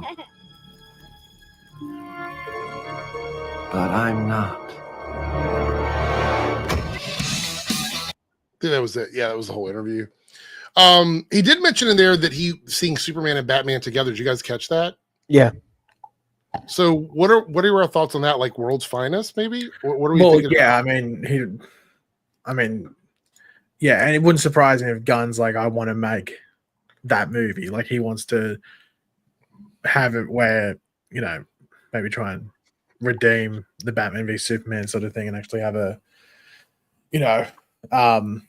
proper thing of them just coming together to fight a common cause, whatever it might be. What if it's once again, we got to get Batman in this universe first before you start thinking about World's Finest. What if it's a cliffhanger at the end of Superman, like just the last 2-second thing where Superman flies down in the alley and he's showing like a silhouette of Batman? Didn't he say they were not going to have any connections to any like spin-off stuff or the post-credit scene? Is that right? I think they didn't. I think he said he wasn't going to do that. I think Superman's going to be very Superman. The only thing it might tease is Supergirl, like in regards to that film. Like it might, because Supergirl's clearly going to be in Superman, but they might, like if she goes off. But then again, we don't know if they're going to do anything like that. I can see your M&Ms, by the way. I've been kind of snacking on them. And your Dr. Perky. I'm drinking the cheap stuff tonight. Yeah. Got to get rid of it. We got a bunch of it in there. All right, so we have a member chat from Dino Dragon saying, I think the tragic story stuff of James got a sweet spot, but I think he's totally capable of writing terrible villains, i.e. high evolutionary and ego. Yeah, but I just need to see it in DCU. Right now, everyone is a product of their environment. I need to see villains that are self-centered. Like even Starro, he made Starro this like thing that didn't want to come to Earth and didn't. Wouldn't Lex Luthor be self-centered? We don't know. We don't know, have no idea. I really hope there isn't a sad backstory. Well, I mean, that's what Paige was saying. Like, there's no petty reason that he would be doing it. You know what I mean? I don't know. Superman lands on his car, and the villain number one. Speaking of Batman in the DCU, I saw this. So Scott Eastwood says he's interested in playing Batman in the DCU. This is like a fan casting, right? Is there people like? By the way, can we just address this Brandon Sklenar thing? I've never wanted someone to not be a character now more than ever. If he got cast as Batman, I would like Brandon Sklenar. I don't think it's I've like the seen common that. fan cast, like the common I've got one brain cell casting that you're seeing on Twitter. I actually thought people wanted like Alan Richardson to play. People want Alan Richardson, but that's if like they go like swole Batman. And then I think Braden Sklenar or something. He was in that like Lively movie, I'm pretty sure. But like, I don't know. I think they're all boring. Like we go for like I sort of want. I'm hoping that Gunn like has like a nice cork. I don't know whether it's gonna be a cork. I don't know. Do you think Gunn would have a cork board? I don't know. Would he have a cork board? I don't know if you'd have that. Or like maybe he's using a chalkboard. I'm not too sure. Maybe. Maybe he loves the sound of when the chalk like squeaks. Mm-hmm. You want to jump out a window. I'd like it if Gunn had like just some really interesting choices for Batman. Like some really, really not. If I get like, I think we're all concerned about the DCU just being Twitter fan casts, and I know people are diving into it and stuff, but like there's ones that are obvious. Like, I mean, if you like Lobo was always going to be Momoa. I think the only reason Lobo's in the DCU is because Momoa wanted to play him. Right. That's the only reason. I think if Momoa was like, no, I don't want to play him, they wouldn't be bringing Lobo in. Like, straight up. It reminds me of that video he came out of Warner Brothers, like all excited. He's like, I just talked to James Gunn. Thank you, James Gunn. That was weird that it took so long. I guess it's because it's to create like a momentum thing leading into Supergirl, because he clearly was cast back then. Like, he clearly signed the contract back then. It was more just about where things go and stuff like that. I don't know. Scott, I disagree. I actually think Batman will probably end up being someone that we know. I think Batman's classically usually someone that's known to people. Doesn't necessarily mean people like asking him to be Batman, but he's known. People knew who Michael Keaton was, but it was controversy because it was like, what's the show? Is it Mum? What's the show that he was in? The comedy? What's the TV show he was in? Michael Keaton. Mr. Mum. Mr. Mom. Was it Mr. TV Mum? show? No, it was a movie. It was a movie. He was in Mr. Mum. Yeah. And then people were going, what, Mr. Mum's Batman? And then, of course, like, Christian Bale was arguably the only one, but he had done The Prestige. No, The Prestige was after Batman Begins. But Christian Bale had done some stuff before that, so he was, like, somewhat known. And then, of course, Ben Affleck's Ben Affleck. And then Robert Pattinson's Robert Pattinson. So you'd expect that whoever's Batman in this... And then, of course, if you go back to, like, Val Kilmer, George Clooney, so you'd expect it to be someone that's at least known, where if you say the name, people go, oh, okay, yeah, I know who that is. Michael DeFonte I can't think of anyone off the top of my head, though. Yeah, Michael DeFonte said if Scott Eastwood became Batman, it would be interesting, at least because many years ago there were talks about getting Clint Eastwood as Batman, and before that as Superman. I don't know. Like, I think that there is so there was discourse around Robert Pattinson being cast as Batman before the Batman movie, because by all accounts, he is not a conventional Hollywood actor and also, in terms of the looks.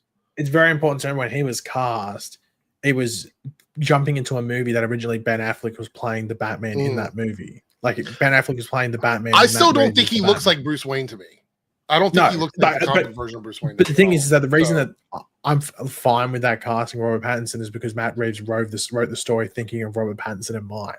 So it's not just a base script with no one in mind. He wrote it in mind. Now, I think Matt Reeves' like obsession with Nirvana is a bit weird, and hearing him talk about it makes me cringe a bit. Sometimes where Batman's meant to be Kurt Cobain, I'm like, what? But like, that's what he went for. So the casting makes sense. I'm trying to think off the top of my head, like someone that's just in Hollywood that would make a good Bruce Wayne. Because the thing at the end of the day with Bruce Wayne, he's got to be like some white dude. He's living off the privilege of his parents and forefathers and stuff. I mean, like if we're that. going, because I think they're going to go with that classic comic book sort, not say classic, but traditional Bruce Wayne from the comic books, which is the rich playboy who is the vigilante at nighttime. That's what I think they're going for. So I think Arrow season 1 without him going to the island. That's basically who Bruce Wayne is. Well, I think Christian Bale played it fairly well. Like when he was acting as Bruce Wayne, when he went to parties and stuff like that, I think that was done fairly well. I'm just trying to think I'm just trying to think of an actor specifically in that age range that people will go, okay, I know who that is. I don't know. I can't think of anyone off the top of my head. I really can't. John Cena. We talk about this all the time. Maybe I'm boring in this regard. I don't do fan castings usually. Like I don't sit around and think. I know. Well, I'm not saying a fan cast, but just someone you go, okay, they probably go for someone like that. Like I don't like it when people get on these campaigns and stuff. I think that hurts the actor more than anything.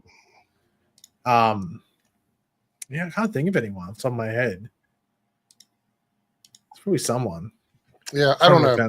I'm not totally sold on Scott Eastwood being Batman. I think he is a traditional, good-looking Hollywood actor. Like there's nothing specifically unique about him. If you were to sit down and draw a picture of like who you think a leading man would be in Hollywood, this is the kind of guy you would draw. Is he related to like Clint Eastwood? God damn it, Freedom. I pulled up a chat on the screen that addressed this just like 5 seconds ago. I wasn't looking. Okay. Yes, he is related to Clint Eastwood. Sorry. Every time I swear. Blind moment. Yeah. All right, hold on. Let me close this here. Where's it at? All right, hold on. What do I want to talk about next? Got a few things in the can here. All right, let's do this. We're going to talk about Moana 2 is almost at $1 billion. I knew it. 900 million right now, and I'm sure it's going to get another solid weekend, probably another 50, 60 coming up this weekend. I think it's going to hit $1 billion, if not in theaters by the time it goes on home release. I think it hits $1 billion. We're definitely going to get Moana 3. Wait, hold on. You both talked at the same time. I didn't hear what either one of you said. PG goes first. They will probably hold off and see if they can get there. Okay, right. And I said they're definitely going to make Moana 3. Oh, 100%. And they have the live action one coming that's almost guaranteed to make $1 billion now, based on this one. Yep. It's interesting though because the budget of this film is low because it was supposed to be a series, and a lot of it was already done in production when they just had to finish it off. So it's a lot cheaper than what it probably would have cost to make this, out of the gate. And all the criticism of this, people saying that it felt like it was just kind of a pastiche of episodes together, doesn't seem to matter. Kids like it. You know what I mean? They're seem to be going back. People are going back and seeing it multiple times. They have the list here of the box office from this past week, and Mufasa's at number 1. Even though I've heard some criticism about that as well.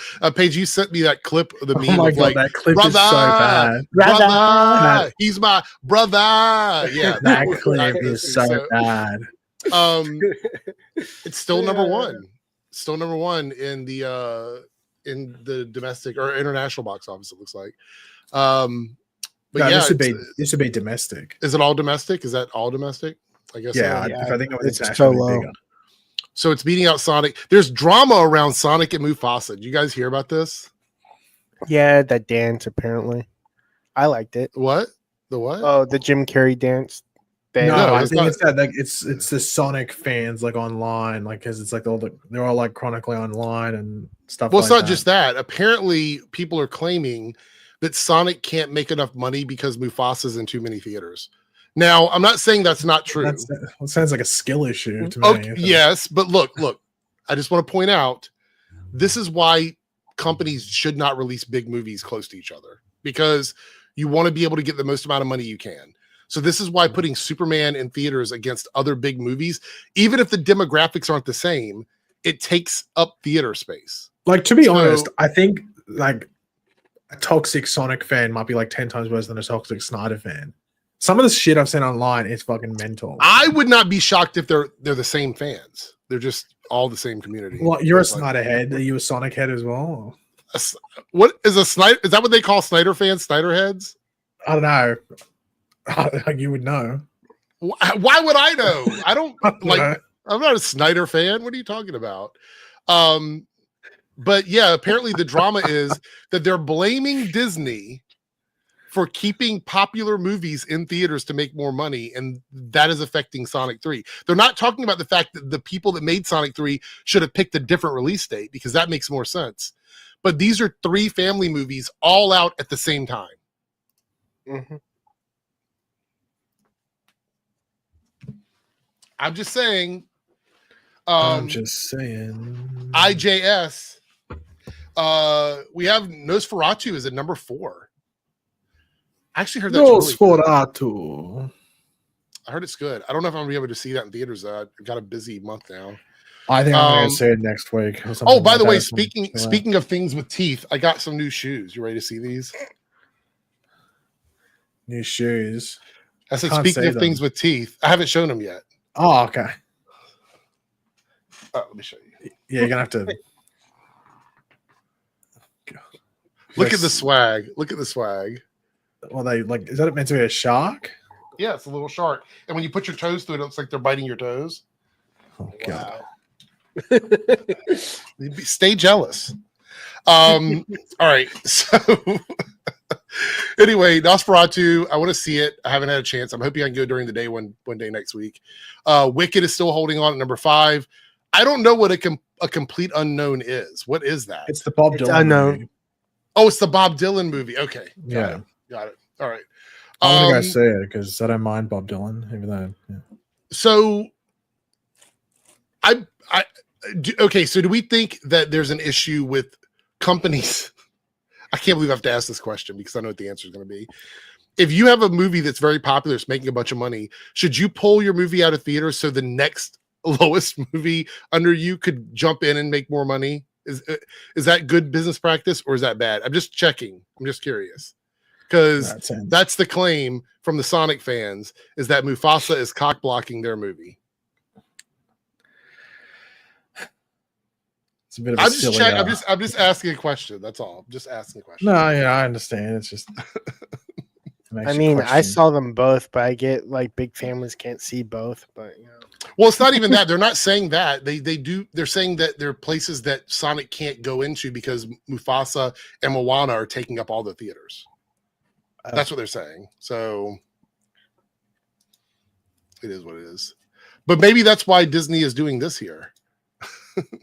Disney's making money all over the place. Disney officially acquired Marvel 15 years ago today for $4 billion, and now Marvel is worth $50 billion. And that was on New Year's. I saw that and I bookmarked it, and I was like, "This is kind of funny to look at," because people keep saying that Marvel is losing money for Disney, but look at this. It was a $4 billion purchase. Now it's worth $50 billion. They also have Star Wars, right? But this was just this was like this day. This time 15 years ago. I mean, I get that. I'm just like, yeah. Basically, they only have like one more thing to buy, and that's DC. They can have the entire world. I don't know. So I don't think that would get approved, right? Do you think they would approve? There's no way they'd approve that. The FTC would be like, no, you can't do that. You can't. Yeah, I think you can't own the world. I mean, they skimmed the line buying Fox. Like the fact that Fox went through shocked a lot of people. All right. Before we move on to the next bigger topic, I want to remind everybody we are doing great in the goal thing. We are almost halfway to the goal. We have about 45 minutes left for 6 more super chats at any tier. Doing any tier for the rest of the month. So whatever you want to donate in super chats will count towards the goal. And right now, the winning poll is Arrowverse villain rankings at 34%. There's still time to get in there and vote. We're going to leave the poll up and running even if we hit the goal. So you got 44 minutes left to contribute to the goal. Thank you guys so much for your question, Eric. Appreciate it. Yeah, go ahead. What are some movies that you think are like eternally rewatchable? When you say eternally rewatchable, are you talking like non-problematic movies or no? Like, so I mean, like something you could sit down and watch with ease, back to front. But like, not saying but you're not talking about movies that will get canceled in 2025, right? That's not what you're talking about. You're just saying no. Just like it's just something that you could easily rewatch on any given day. I actually have one. Okay, what would you do, 3Dub? The Martian from 2015 is like I haven't stopped watching it. Is that the one with Matt Damon in it? Yeah. Matt Damon. Yeah. Also Interstellar. Interstellar's good. That's really good. So for me, I would be going back to my favorite era, which is the 90s movies, because there's a lot in the 90s that I would rewatch. Like the 30s and blackface and stuff like that. There you go. We'll leave those on the shelf. We'll leave those on the shelf for now. The physical media on the shelf. No, I would probably say the OG Matrix movie. I can watch that over and over and over again. The first one. Blade 2 for me is rewatchable. Blade Noir. Yeah, Coming to America, the first one, is extremely rewatchable. Yeah. And then we're going to come up more to the more modern times, Pagey, and we're going to go with a movie that I think you love. And you're going to say, yeah, that's rewatchable. Wait, is this a troll one or? No, it's straight up. Okay. I think you'll agree with me this. Man of Steel from 20. Well, yeah, there's one, Anthony, that Eric loves. Song of the South. Obviously. I've got several different versions of that. All the director's cut and everything. Birth of the Future also is good. The fuck? What would be yours then if you were picking one, Paige? What would you go? Napoleon Dynamite, I think is a. Oh, that's a good one. Yeah, I could watch Napoleon Dynamite over and over again. Sure. One of my favorite ones to just put on and watch and just chill with is Once Upon a Time in Hollywood. That's good. Tarantino. What about any other Tarantino movies? I think most of those are rewatchable. That's probably like the number one. I wouldn't say Kill Bill because it's two. So it's no, but I would say there's an underrated Tarantino movie that I love that a lot of people never mentioned. Do you know what it is? What, Hateful Eight? No, that's a pretty popular. What, he's like early one, like Reservoir? No, like one in the last 25 years. It's like a. Oh, Jackie Brown. Yes, I think Jackie Brown is great, but nobody ever mentions it. Yeah, Jackie Brown's good. Yeah. All right, we got a super chat over here. Let's pull this up on the screen. You guys, we are officially at. Is that true, Eric? You have the Blu-ray HD of Song of the South? I have the laser disc. Anybody remember laser discs? All those big fucking ones. They were awful. When I worked, because I've worked at several music stores, we used to sell laser discs, and I fucking hated those things. They were so heavy. They were cool though. Like if you brought somebody over your house, I've seen the players. You had a laser disc. They would be really cool. They're huge. They're like record players. Yeah, but but it's actually like a slot, isn't it? Like you push it in and like it was like a giant CD basically. Yeah. Oh yeah. Well, actually, that's another good one. I don't know if Whiplash is, because Whiplash gets me like really nervous. It gives me like anxiety when I watch it. It's just a bit too tense. But I think La La Land's very rewatchable as well. Yeah. I know it's like an edgy one because people think it's like very. I don't know what to say, like up its own ass. But. So, Paige, you might have to answer this one too. And I don't know if 3Dub doesn't strike me as somebody that drives fast, personally. But are you laughing because you do? Are you laughing because you do drive fast? No. Okay. I have to, otherwise people get pissed. South Texas Shark bringing us up to the halfway mark with a $5 super chat and a team member. Thank you so much for the support. Says, what is the fastest you've driven? For me, it was 90 to 95, which is 145 to 153 kph. But I do live in Texas where the speed limit is a suggestion. For me, I'm trying to think. Okay, so I don't typically drive fast. I get talk shit to all the time because I'm one of those people where I have like a rule of 10. I will not go more than like 10 over the speed limit usually when I'm driving on the highway or the interstate. So for me, I think I was in an area that was like 75 or 80. So I would say probably around 90. 90 to 95, somewhere around there is probably the fastest I've ever gone. But I know people that have gone a lot faster. My father was a race car driver, like a drag racer. So he drove like they did, like thinking, I don't even know what the speed limits would have been back then, or what not speed limit, but how fast they would go back then with the drag racing. He used to do that. My mom did it as well. So they probably went a lot faster than I did, but the fastest I've ever gone is probably somewhere around 90-ish. Paigey, what about you? I don't know. Am I incriminating myself? I don't know. Like I used to have my first car when I turned 18 was a turbo boosted Volkswagen Golf. It was an R32. If you know cars, I had an R32 Golf. Oh my god, it was so fucking quick. But there used to be this long stretch of road near where I used to live where it was pretty much straight, 3 kilometers straight, essentially. No cops. Okay. Would ever be down there because it was pointless because like some people just wouldn't go down there. And it used to fly down there. But I think I might have gone like 135, 140 or something like that.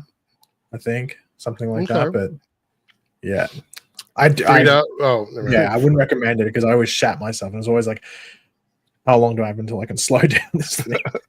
3Dub, what about you? For me, I've been going like 75 in the 55. And oh my god, that's reckless driving. You're about to get in trouble for that. No, I mean literally, like if I don't go that fast, people get pissed because there's people. Wait, are other people? 100. Okay, fair enough. I was gonna say if you're in an area where people are going faster than that, then yes, that's fine. That's fine. So yeah, I was like, basically, if I go like 60, people are honking at me. Fair enough. Lone Wolf with the $2 super chat. For me, it's Whiplash with J.K. Simmons. Yay, nay. I haven't seen that in forever. You guys remember Whiplash? Haven't seen it. But I know who J.K. Simmons is. Paigey, how about you? Paigey. Paigey. He's speeding right now. Is he? Did he get disconnected or something? I don't know. Let's see. Hold on. What else do we have left here?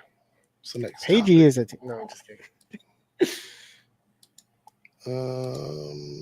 Wait, hold on. All right, so let's do this. Bring that tab up. All right, thank you for the super chats, guys. We are 6 out of 10. 4 more super chats, and we will do whatever is on the poll. Every poll is a goal. All right, let's pull this up on the screen. This is the 2025 Marvel slate. Now, I am thinking that next year is going to be pretty solid for Marvel. I did a video earlier today, I don't know if you guys saw it or not, where I talked about the Marvel mid sandwich, which was where we had like 3 really good things in the middle and 2 sort of okay things on the outside. And I think that accurately sums up Marvel for me in 2024, which is weird because we didn't have any big MCU movies, 3-dub. So it was a year where the only big movie for them was Deadpool and Wolverine. Yep. So it was basically all Disney Plus shows and cartoons and Deadpool and Wolverine, because we know that the Sony movies did not do well. So we're not even going to count those. So we're going to look here and see what we have in terms of upcoming Marvel projects. We're going to start out in the top left-hand corner. And chat, I want you to chime in and tell me. Matter of fact, as we go through each one of these, I'm going to ask for thumbs up and thumbs down in the chats for these. Okay, so everybody feel good about interacting on this one. I want you guys to chime in for sure. Okay, so the first thing we have coming up this year from Marvel, this is going to be a Disney Plus series, is the Friendly Neighborhood Spider-Man series. We looked at the trailer the other night when you missed the show. That's January 29th. I think this looks pretty fun. It's a lot of controversy around it because of race swapping some characters, and I think some people don't like the animation. Did you see the trailer for this? No. Okay. This isn't a villain thing. It's a hero thing. I know you typically don't watch was that Paigey? No, no. It was just okay. me. I thought Paigey said something. It's basically like what if it has that animation. I'm not very drawn to it, but Spider-Man and Eyes of Wakanda are mostly my type of animation. Mm-hmm. So we're getting some mixed views here. A couple thumbs up, a couple thumbs down on this one. I'll definitely watch it though. Yeah. There we go. If you're giving it a thumbs down, let me know in the comments why. Like, say why you're why you're interested in something, why you're not interested in something as well, if you'd like to do that. Because I want to know what people are thinking about all of these as we go through them. So I'm interested in it because I will watch all of these. It doesn't mean I'm gonna like them.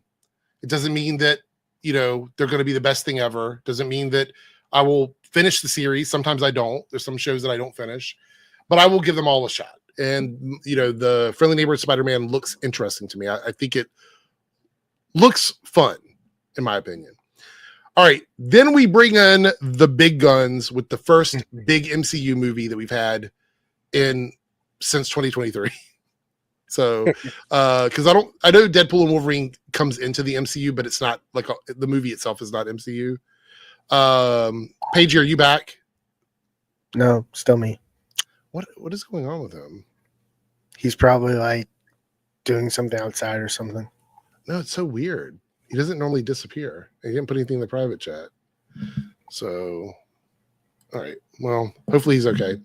All right. So February 14th, we have Captain America: Brave New World.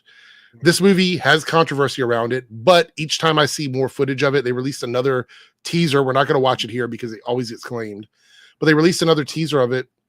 And this looks exciting to me. And I'm feeling like this might be better than what we expect. Now, I know that the budget is a little bit bigger than most of the Marvel movies. I think a lot of the people out there saying it's like almost 500 million. they're like, it's already pretty much been debunked. That's not the cost of it. Yeah. But I think it is going to be more than like some of the other Marvel movies. My interest level for this is pretty high. It is on one of the most anticipated movies list. We're going to look at that list of like the most anticipated movies of 2025. It is on there. It's pretty high on the list. I don't think there's competition for him either. No, I mean, I don't think there's a lot of stuff coming out around that time. There are some like typical Valentine's type movies, things like that. Anyway, I'm excited for this one. I think this one's going to be a lot of fun. I think if it's anything like what the trailers are portraying it, which is like the spy thriller with superheroes. And we're going to look at some of, we got some first looks on some stuff with Captain America Brave New World. We're going to look at tonight as well. My interest level for this one is pretty high. So this one for me is a 1 thumbs up. So look, I'm going to do like this.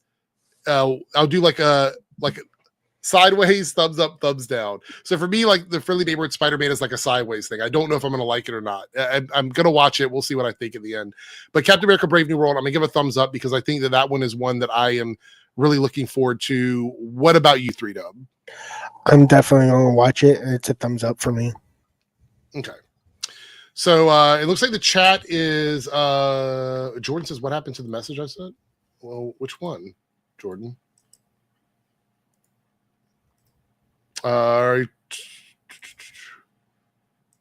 It's just one of those days feeling like You're back. Hold on, let me look and see. Jordan said he sent a message. Let me see. Double check here.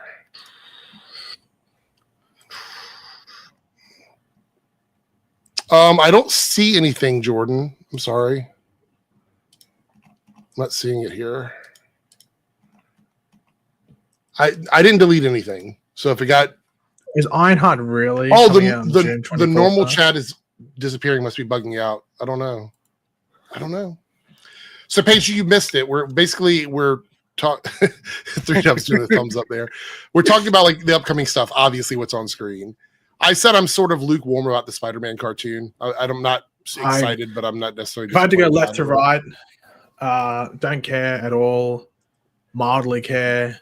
Well, we're going through each one of them. Like, wait. Until okay. Sorry, I thought I was in catch-up mode. My bad. No. We're just on Captain America. We haven't even gotten to Daredevil yet. God, someone's slow.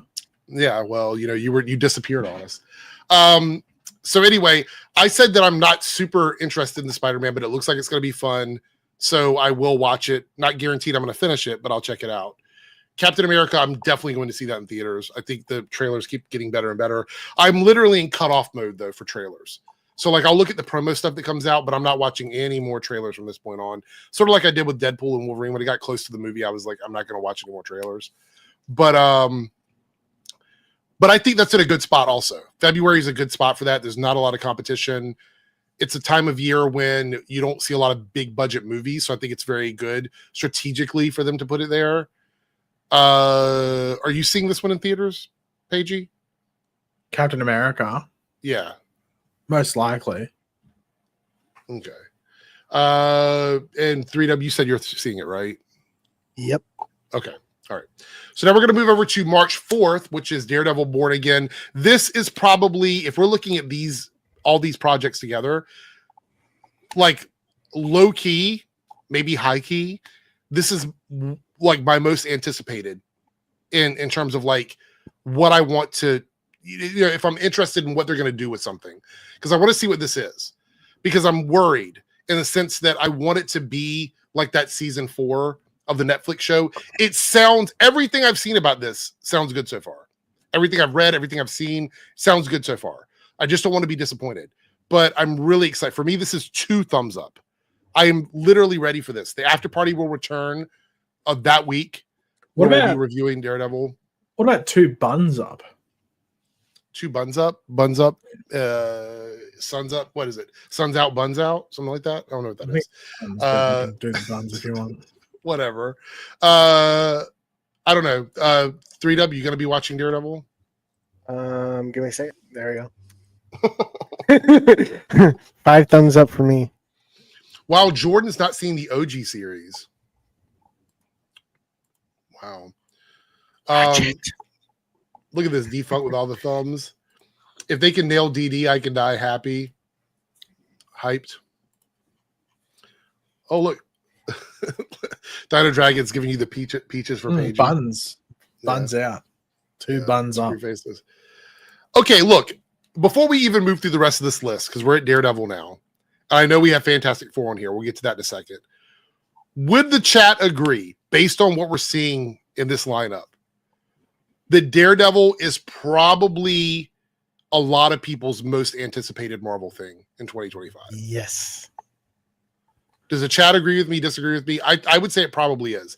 I would say Daredevil might be number one, and then Fantastic Four number two, and then everything else just kind of gets jumbled up in there. Mm-hmm. I don't know. Ironheart's looking really good. It's actually coming out for real. Like, we're actually getting it. So. We'll say. All right, let's move over to May and talk about Thunderbolts. This is one of my most anticipated movies. For some reason, this looks really good to me. Again, I'm a huge Winter Soldier fan. I like Red Guardian. I'm glad to see Ghost back. R.I.P. Taskmaster. Pretty much from the trailer, we can tell that character's not going to be there very long. By the way, did I tell you I started watching Black Widow? The movie? No, the fucking radio program. Yes. The movie. Okay. Eric. All right. And thoughts? It has one of the most unique opening 30 minutes, I think, from MCU movie, and then just gets into being very standard. Okay. It almost weirdly an art house movie or something like that at the beginning. Well, you mean the beginning or the end of it? It gets like an art house movie. The beginning, the opening, 30 minutes. Is because and then an espionage and right. So the opening credit theme and stuff is really, really good. I was like, "Fuck, this is a Marvel movie." I was like, "What the hell's going on here?" That's one of my big concerns about the Captain America movie is that the trailer's painting it as a spy thriller with superheroes. And the opening is just amazing for Black Widow. I'm like, oh my god! And then it goes and just is a bit formulaic. I'm like, oh, I turned it off. All right, now we're moving on to your favorite show. Look, 3Dub gave it meh. I like the visual representation there. We're moving over to Paige's most anticipated show of 2025, which is Ironheart. Comes out in June 24. I have to keep reminding myself, this one was made so long ago that this is a non-showrunner show, right? This is one of the old. Can anyone tell me what the memes were when Ironheart was made? Because there's the whole thing about Black Widow and it does. I know Widow, Black Panther, and does the "what are those" meme in the movie, but it's set during the "what are those" height. What were the memes in 2022 you mean the stuff when Ironheart was being made? Is there going to be a skibbity toilet? Oh my god, you're right. What? I just thought about. Okay, so maybe this is one of the biggest problems when it comes to media made for younger generations. Is she going to be doing the default Fortnite? Is it going to be dated? Because if you make shit for me, if you make some stuff for people my age, if that's specifically your target audience, you can use references all the way back to the 70s and people will be like, yeah, I get it. You know what I mean? You don't have to use the most recent references. But if you're doing something where you actually are trying to court a younger demographic with your media, you're going to try and be referential to anything modern. So TikTok stuff, Snapchat stuff, Twitter stuff, anything that's like you said, the "what are those" era. I wonder if that is going to be the whole show. What if the whole show is 2021, 2022 references? Yeah, I'm just trying to remember what memes were back in Hold on, let's look it up. Hold on. Yeah, get top memes of 2022 or something. All right, let's see. Let's see. Images. The Oscar slap. That was in 2022. Forgot about that one. Hold on. I'm trying not to show it on screen because Twitter will get me in trouble. Do you shave your nose hairs, by the way, Eric? Shave my nose hairs? Trim them? I don't think so. Does anyone else? I have to. They start growing out of my nose. All right, so here's 22. This looks like it might be safe. I don't know why you're even talking about that. This looks like it might be safe to show here. This is 22 memes that got us through 2022. Anyway, Some of these I haven't seen. Corn. So it's the corn meme, right? Yeah. This was Fletcher from Ant Farm, blank stare. I think I remember that one, but that was more like just a picture, I think. Yeah, that's what I'm saying. We're gonna have to figure out which ones might be in Ironheart. Trisha Paytas, the mental breakdown. I do remember this one. Do you think that'll be an Ironheart? This might be like something like this might show up in there because they like to use like they can do like political commentary in the show without it being so obvious, and only people that know these kinds of memes will get them. Yeah. Daphne Carefree Reactions. Oh, no, if I click on that, it'll take me to Twitter. GTA character crying. That won't be in there for sure. Freezing Man meme. I remember that. Dora sleep. I remember that. I could say that being in there. Okay, that's funny. Windows notification. That won't be in there probably. First year backpack. I remember this one. This was funny. I actually think it might be less memes and more TikToks. There might be like TikTok stuff in there. Oh, I remember that. I remember that. Asha, man. Here we go. Like if they reference this at all, I don't know. Somebody else that see it's a TikTok. It's not going to show it there. Sleep deprived goob from Meet the Robinsons. Okay. If they do reference it, they can't like add Will Smith to the MCU. No, but they might do something where somebody gets slapped and it's like get my bleep's name out of your mouth. Yeah, I'm saying like they could totally have like a villain get slapped by Ironheart and she's like keep that person's name out of your mouth or something. They could have that in there for sure. Okay, Tony Stark's name out of your mouth or something. Oh, White Lotus. The White Lotus beams. When was the Hawk what girl? That was like that was this past year. That was last year. It feels like it's been forever. Yeah, there are 10. Oh, I could say that one. Yeah, that one still goes on that there. 10 thing. Cassie hiding in the bathtub. Does that ever happen to you when the DoorDash person knocks and just doesn't leave the food there? They wait for you to take the food. Quick story. I always click whenever I order food from anywhere, even if it's not DoorDash, any delivery service. We have a special, because we got it during COVID, we have a special table out there where you can put everything in, shut the little door and everything, and it stays in there. It's one of those random Amazon buys. They were like, keep your food safe from, COVID or whatever. So we grabbed one of them. So we still have it. It's actually kind of nice when you get deliveries because people with like, what is it, porch pirates everywhere. You don't want them taking your shit. So anyway, you can just slide it in there. It's you put it in there or whatever, and it's good. It's safe. So we've had people come up to the door and leave it sitting on the ground in front of the door. Like literally there's a basket there that's you can see that you put things in it and they'll sit it on the ground, or they will ring the doorbell and we'll talk to them through the doorbell and be like, hey, thanks. You can just leave it, on the table there or whatever. And they're like, okay. And they stand there and you have to go get it from the door. There's like, they don't even hear what you're saying. I'm like, I hate that. It's so annoying. Kim Kardashian business advice. You know what we should do next time? I remember this too. When they ring the doorbell, like just yell at them in like a really aggressive manner and like borderline just start swearing at them. Tell them you have a gun or something and they might run. I'm not going to do that. Like, what the fuck? Well, a knife then or something like. Well, okay, fair enough. Yeah. Inflation. Not sure if everything is expensive or I'm just poor. Stressed Carmi cooking. When you're making a frozen pizza, but all the pepperoni is spread it evenly, so you rearrange them. That's fucking real. Like that's so real.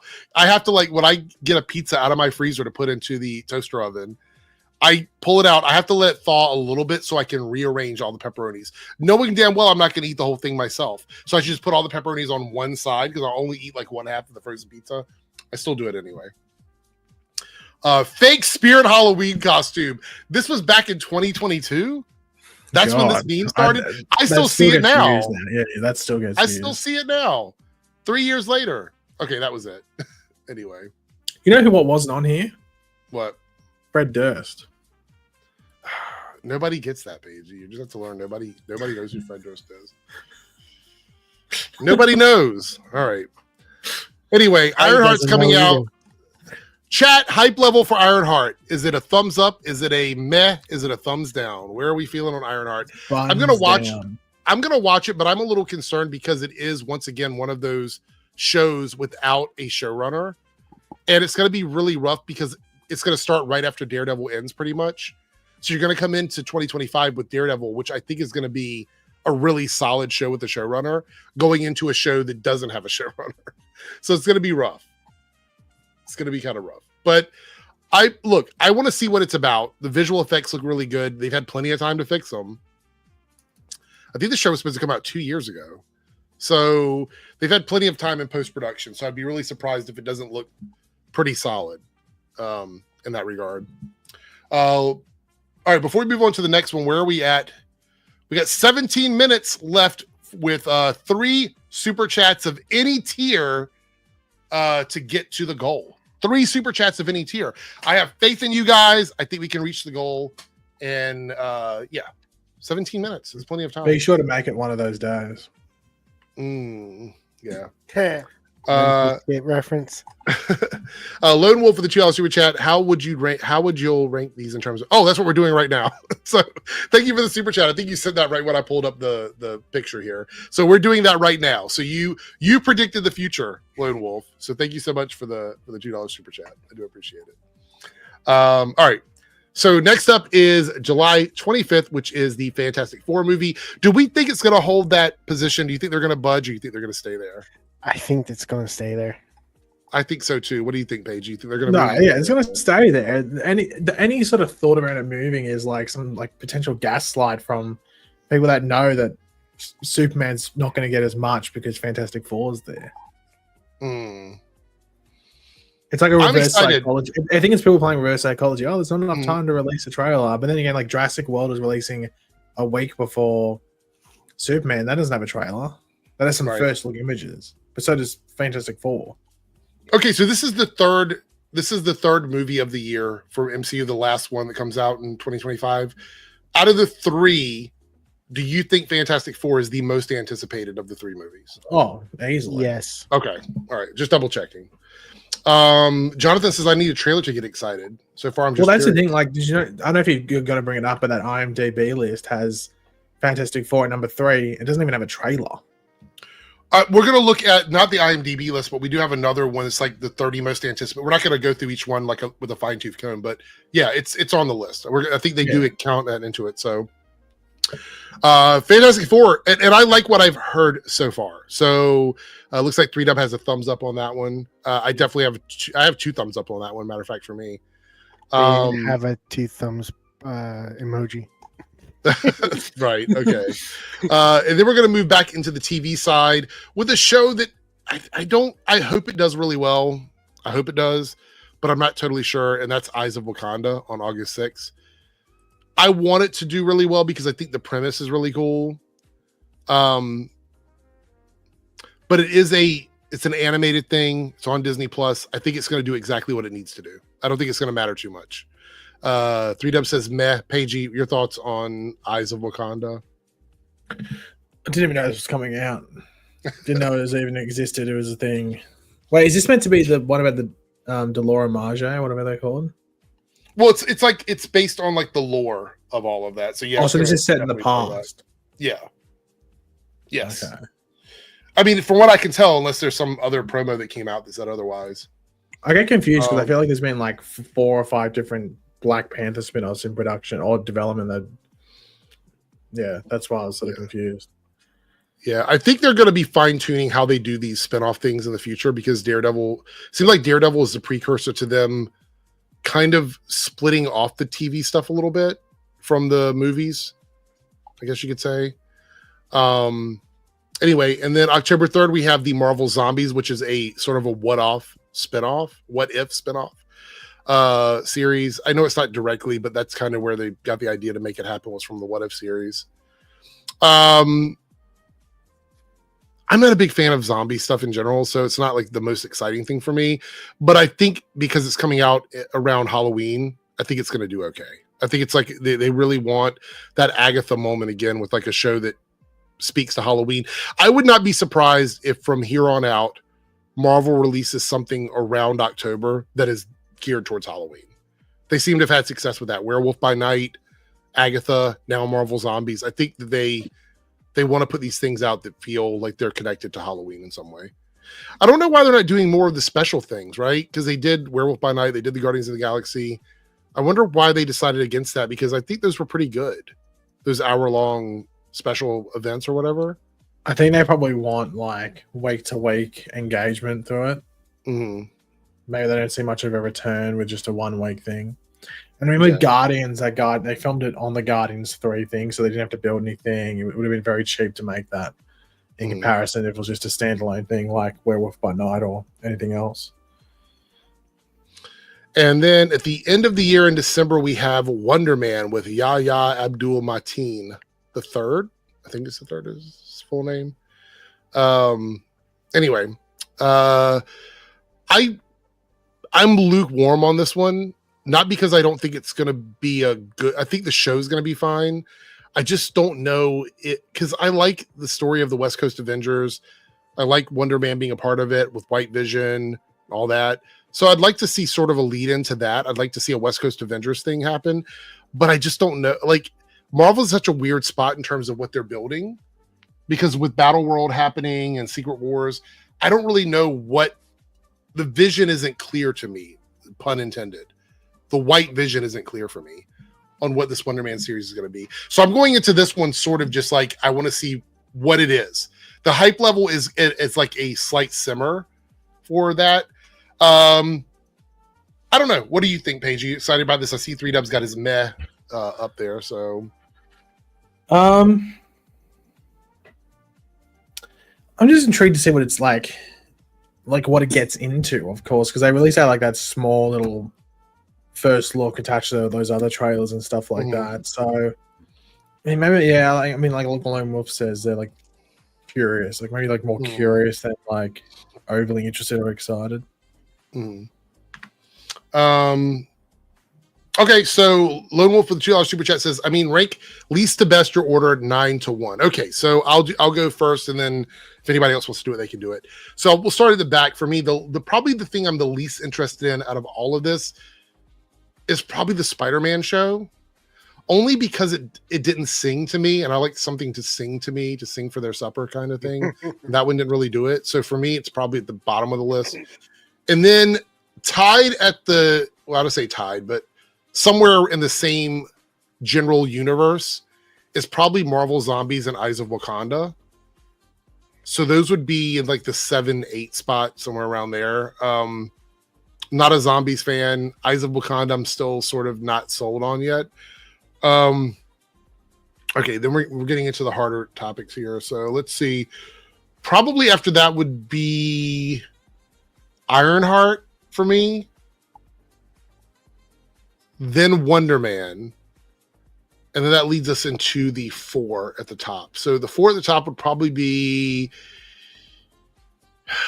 Captain America 4th, Thunderbolts 3rd, Fantastic Four 2nd, and Daredevil 1st. That would be my list. Anybody else want to chime in? Would you shift anything around from that, or? So mine would be number 9 would be Marvel Zombies. 8 would be Eyes of Wakanda. 7 would be Spider-Man. 6 would be Ironheart. 4 would be Wonder Man. 3 would be Thunderbolts. 2 Captain America, and 1 Fantastic Four, and 0 Daredevil, because I'm definitely watching it. I don't know how, like, I thought it was 9. So we both put Daredevil at number 1. Both of us put Daredevil at number 1. Paigey, do you want to just give kind of a general consensus on the ones you're looking forward to, like, out of this list? Because I'm sure you probably don't have a specific ranking in mind for all of these, but like, what are the ones you're anticipating the most, I guess? Like, if you if I had to do it, I'd probably go like Marvel Zombies 9. Probably that Spider-Man 1-8, because I don't think it looks very good at all. Wakanda 7. Oh shit, Ironheart. Yeah, that's what I'm saying. Ironheart 7, Wakanda 6. Ooh, Wonder Man 5, Captain America 4, Thunderbolts 3. I'll be edgy. Daredevil 2, Fantastic Four 1. Oh, so you wanted to change it up. But our top 4 were all the same. They're just in different places, but our top 4 was the same. So I think that's it. I'm throwing up a few people. I am pulling up a few people. Wow, yeah, some of the people's rankings. If you have some rankings, we'll pull them up really quickly. We hit our goal. Thank you guys so much. I will answer them in just a second. But what that means is, thanks to the kindness and generosity of some of our chatters who have contributed, thank everybody so much for doing that. The poll now is official, which means that whatever you guys pick in that poll will be the next ranking we'll do. So go ahead and vote on that if you have it. We already have 69 votes. 69, really? 69 votes? We have 69 votes. So go ahead and go on there and pick your poison, I guess, on that list there. Let's see. Defunks says, I'd like to know what you've been eating right now. M&M's. I also have, surprise, I don't know if you guys saw it the other night, but my Doritos party pack here next to me. And I still have these, but these are a little hard to eat and do stream at the same time, which is the gummy unicorns. They taste really good, but they're very hard. To be throwing up some people. Yeah. Michael here says Fantastic Four, Daredevil. Oh, so these are from best to least. Okay. I was gonna say that was backwards the other way around there. So the poll is at the top of the chat. I don't know how it is. It depends if you're on mobile or if you're on desktop. On desktop, it's easier to see. If you're on mobile, I think you have to actually click on it at the top of the chat to see it, as far as I know. You gotta click on it. You gotta click it before you lick it, whatever that is. Happy Friday, everyone. Right. All right, we got some super chats here, and then we're going to move on to the next topic. All right. The gritty is going to be on the 5. Everything that has been... What fucking good question, Naruto. What is the word on the gritty situation? So everything that you guys have like either hit a goal for or I'm doing as a bonus thing will be summed up on the 5-hour stream. I said it, you might not have been here earlier.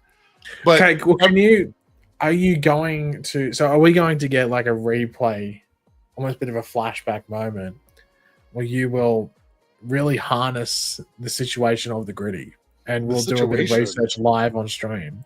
The situation? Yeah, not from the Jersey Shore, but like as in like, are you going to take it seriously? Yeah, people are really annoyed about your like lack of seriousness around the gritty. I know. The gritty it's hard. It's a hardcore thing. I understand. Yes, everything left on the list. I don't know if it's hardcore. It's just a thing to be respected. Well, it's not going to get respected, so that's not going to happen. But it is hardcore. I get it. So, but everything that is on the list that has not been done will be done on the 5-hour stream. The gritty's included. Let's see here. Where's it at? Jordan with the $2 super chat says 259. I don't know what that means. It was just basically giving you $2. So somehow it translated what it is in, I guess, Australian currency in the chat. Like it's like 259. I think is like it's like a code. Oh, it's like a national treasure sort of situation. Yes, maybe. I don't know. Jordan here with another $5. This is actually a legitimate one, but thank you for the super chat. Is there any non-superhero films you're hyped for this year? Mine would be Nobody 2 or Ballerina. We're gonna go the very next thing we're doing after this is we're gonna look at the most anticipated movies. So I will talk about that there. I have a few of them that I am interested in, and they're all on that list. Oh, and might be his credit card verification number. We don't know. Is that it, Jordan? Is that what it is? Is that your 3? We don't. I mean, we don't know what the number is. CVN or whatever it's called. So, yeah. You can be honest with us, Jordan. Is that what it was? Anyway, we'll be talking about this in just a second. You want to? You can show the front of your credit card in a photo online. By the way, if you want. CVV is what Defunct says. Yeah. Have a good sleep, Dino Dragon. Yeah, it'll be available on playback, so you can watch it when you're done. Naruto with the $2 super chat. Click it before you get a ticket. That's actually a saying in some states. I think click it or get a ticket or whatever. What are you clicking? Your seatbelt. Wasn't your cup black before? No, it's the Spider-Man cup. Remember you talked about it? No, he had a black cup like earlier before the stream. No, I didn't. It's been this one. Do you have another cup there? No, it's the only one. Is that a weird cup where it changes color when you put? No, there's no. This is it. That's the only one. It's just one right here. All I'm saying is a screen. You can see my desk. This is the only cup that's on my desk. I swear you had a black cup before. I think you were mixing with the Dr. Pepper. No, that's Dr. Perky. You're the one getting it mixed up. It's been a red cup the whole time. Go back and watch the stream afterwards. You'll see that it's been red the whole time. I think you fucked up the camera lighting now. No, there's something wrong with the software. I'm going to have to go in software and figure all that out. So, are you going to bed, Naruto? Or are you saying goodnight to someone else? It could be a threat. Could be. Like, good night. Bro's mixing the vodka with the Dr. Perky. I actually do have stuff to mix with it. Don't they call that the Minnesota lean? Don't they? Isn't that what they call that? The Dr. Perky with the vodka mixed with the M&Ms and the Red 40. I don't think so. I might be getting it mixed up. Naruto's going to bed. We'll go to bed, Naruto. You can watch it on playback. Thank you so much for hanging out in the super chats. Have a good night. Dr. Pepper is like a cherry flavored soda, isn't it? Yes, it is. Yeah.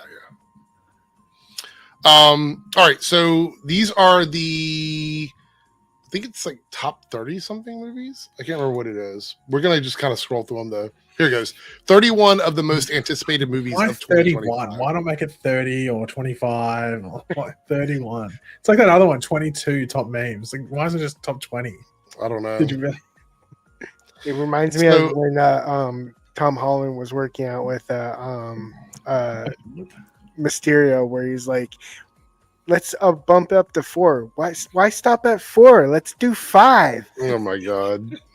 All right, here we go. Number 1 is Wolfman, coming out January 17th. Wait, is that their number 1, or is this just in no particular order? I think they're in the order of the release. If we go through this, I think okay, that makes sense. I think it's just 31 of them. But I would say for me, this one is. I'll probably watch this if I have a chance, but if not, I'll just watch it at home. I must say the trailer looks pretty arse for it though. The trailer, it doesn't look good. Yeah, the trailer's not selling me on it. We watched it here, I think, back when the first. Did you watch the Benicio del Toro one back? Yes, that was really good. That was really good. I'm actually Dogman over this. Okay. This is Back in Action, which is a Netflix movie. And Cameron Diaz returns to. Cameron Diaz makes a return to acting as she teams up with Jamie Foxx in this action comedy for Netflix about a married couple who are pulled back into espionage after the secret identities are exposed. Okay. I don't know about this one. It does have Kyle. It's just going to be, it's probably going to be a standard Netflix thing. I would say these Netflix quote unquote action movies have been just okay for me. There's none of them have been like. Yeah, they're just there to enjoy on like a Friday night when you're not doing anything. Yeah. You're Cordially Invited, which is it's a Prime movie, I guess, but this is it's a romantic comedy that comes out January. So this is right before Valentine's. They don't want people to go out they don't want you to take your date out. They want you to stay in and watch this movie. Romantic comedy after holidays. Prime Video's got the thing, a pairing of Will Ferrell and Reese Witherspoon. Okay, hold on a second. I gotta check something. How old is Will Ferrell? Just curious. Well, no, they're not married. No. I'm just saying there's going to be some sort of like chemistry between them, I'm assuming. Yeah, but they're not a married couple in the movie.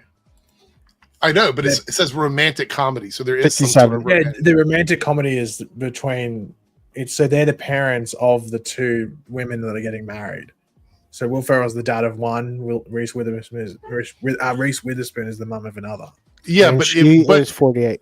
Right. Okay. So the thing about it is, though, this being classified for supporting characters doesn't work. So there has to be some other romantic element in it. Otherwise, it would just be a comedy.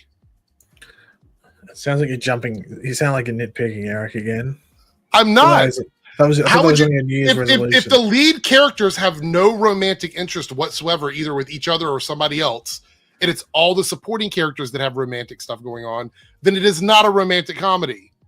But it's a comedy around romance. It is not if the two lead characters have no romance. I don't know. We'll wait and see, Eric. You never know. That doesn't make any sense.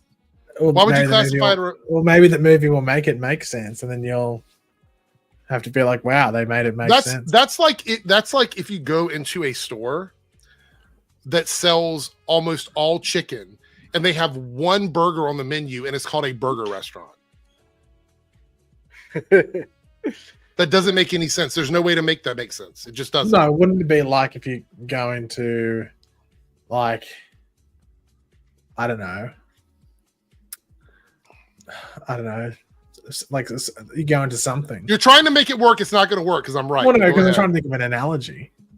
I made one just now, and it's exactly. Yeah, but your what we're analogy talking is about. like very like odd. I don't even know if it works. Why does it not work? Well, I don't know. Like it's like.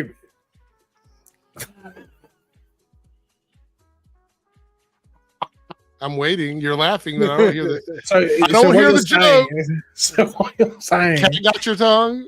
is that you want Will Ferrell and Reese Witherspoon to kiss in this movie? Is that what you're saying? Well, it's called a romantic comedy. Yeah, but they might not be the romantic ones. Why would the two lead characters not be part of the romantic comedy aspect of the romantic comedy? That's the twist. So it's not a romantic comedy. It is, but there's a twist. So what is the twist then? There is none. There's no romantic. So it's literally incorrectly listed as a romantic comedy. Yeah, it's the old bait and switch, but intentional. Right. We're going to move on because I make sense and you're not making any sense. So let's move on. Number 4 is Captain America: Brave New World. I can see why this is on there. I mean, it's an MCU movie. It's Captain America. Is he cheeked up? He is cheeked up. Look how it's framed. You see it? You see how it's framed there with the way they got it stitched out in the back there? And the wings out, things out. Oh, wow, it must be late for you. Wings out, things out. Got them things out. Is that a Hawk Twa reference? Got them things out. All right, we got next year. Oh, here you go, Paige. You've been waiting for this one. This is on Peacock. Bridget Jones, Mad About the Boy. You know what I thought because of the Bridget Jones franchise? I thought Renee Zellweger was British, but like until like she was in that movie about who was she in the movie about? You're telling the story. I don't know. Oh, about she was in the Judy Garland movie. Okay. And I heard her talk, and I was like, "Oh, she's not British." I thought she was British this entire time because of the Bridget Jones movies, but she's American. And I was like, "Okay, that surprises me," because you usually don't see an American person go do a British accent. But also, like, I think Gillian Anderson is American, and she does all these British movie roles and stuff like that. That's true. TV show roles. Yeah. So, yeah. Here's one on Apple TV, which is The Gorge. I don't know anything about this one. Did we talk about this before? Miles Teller and Anya Taylor-Joy. The two of them together. Look, I'm going to say this right now. If you guys are not watching stuff on Apple TV, you're missing out. They hire very big names for their things, for their shows and their movies. They always do. And most of the time it's good. Most of the time they're pretty solid. But Miles Teller and Anya Taylor-Joy team up on a new supernatural action tentpole with Apple with Black Phone director Scott Derrickson. Oh, Scott Derrickson, that's a big name to pull in. The film follows two highly trained operatives who become close after being sent to protect opposite sides of a mysterious gorge. This actually sounds really interesting. What if it's the gorge that Homer tried to jump over on the skateboard in The Simpsons? I honestly didn't know that Miles Teller was almost 40. Yeah. He looks younger. Is this a romantic comedy? Because they look like they're romantically involved there. She might have a knife and better to stab him. Well, look, it says they become close right there. Well, technically in the photo we see they're close, but most murderers are close to their victims. So when they say become close, do they mean in distance or in love? Which one is it? Well, it also could mean something about like closing a door. It could be who become clothes, like they're closing. They literally become clothes as if they are the door that is shutting. Or maybe they become items of clothing. Oh, become clothes like CLOTHES. It's almost like Animorphs. So this is a misspelling. We should probably correct. I guess it the thing who becomes a sock, who becomes a G-string. That's They really could also become like friendly, become close friends. That's true. It's true. Or lovers. It might be a first close date. enemies. This might be the. Oh, okay. See, I already see. This is the prequel to the movie we were just talking about with Will Ferrell and Reese Witherspoon. This is the prequel. And this is how they meet before they go to the wedding. So no, this is how the lesbian couple starts. What's funny is right, Miles Teller's hairstyle in this is actually Will Ferrell's. That's true. This is interesting. The Legend of Ochi. Thought that was fucking Gizmo for a second. Okay, it's A24, so it's probably going to be good. This anticipated fantasy film from A24 stars Helena Zingel, William Dafoe, Finn Wolfhard, and Emily Watson. Isaiah Saxon's directorial debut follows a young girl raised to never go outside after dark and fear the reclusive forest creatures known as the Ochi. So this baby's going to be really cute, but then the actual forest creatures are going to be I don't know. awful. If I'm fucking Warner Brothers, I'm like, hold on. This looks like Gizmo, like my little gremlins. Like, what's going on here? I'd be pulling out the old contracts. Maybe. Cease and desist. Now, this is one that I am interested in. Sinners. I think it's paired against some other movies that are probably going to do better overall. But this is Michael B. Jordan and Ryan Coogler reunite for the fourth time in this horror thriller from Warner Brothers that has Jordan playing dual roles as twin brothers battling a sinister force in the Jim Crow South. Isn't it like a vampire story too? Your favorite period, Eric, the Jim Crow South. Oh yeah, Song of the South, right? Isn't it vampire related? Chad? Yeah, it's vampire, but he plays both vampires. And I think a lot of people are under the thought that Jonathan Majors was meant to play the other vampire before everything happened, because they'd worked together on Creed, and Ryan Coogler was a producer on Creed and stuff. So that makes a lot of sense. I'm actually kind of curious. At a certain time, like them, because he says the fourth time that they work together. At a certain time, does it become like you can't separate? Like James Gunn, where he just keeps hiring the same people. Yeah, basically. Yeah, pretty much. The Electric State. This is a Netflix movie, and this has got Chris Pratt, Millie Bobby Brown.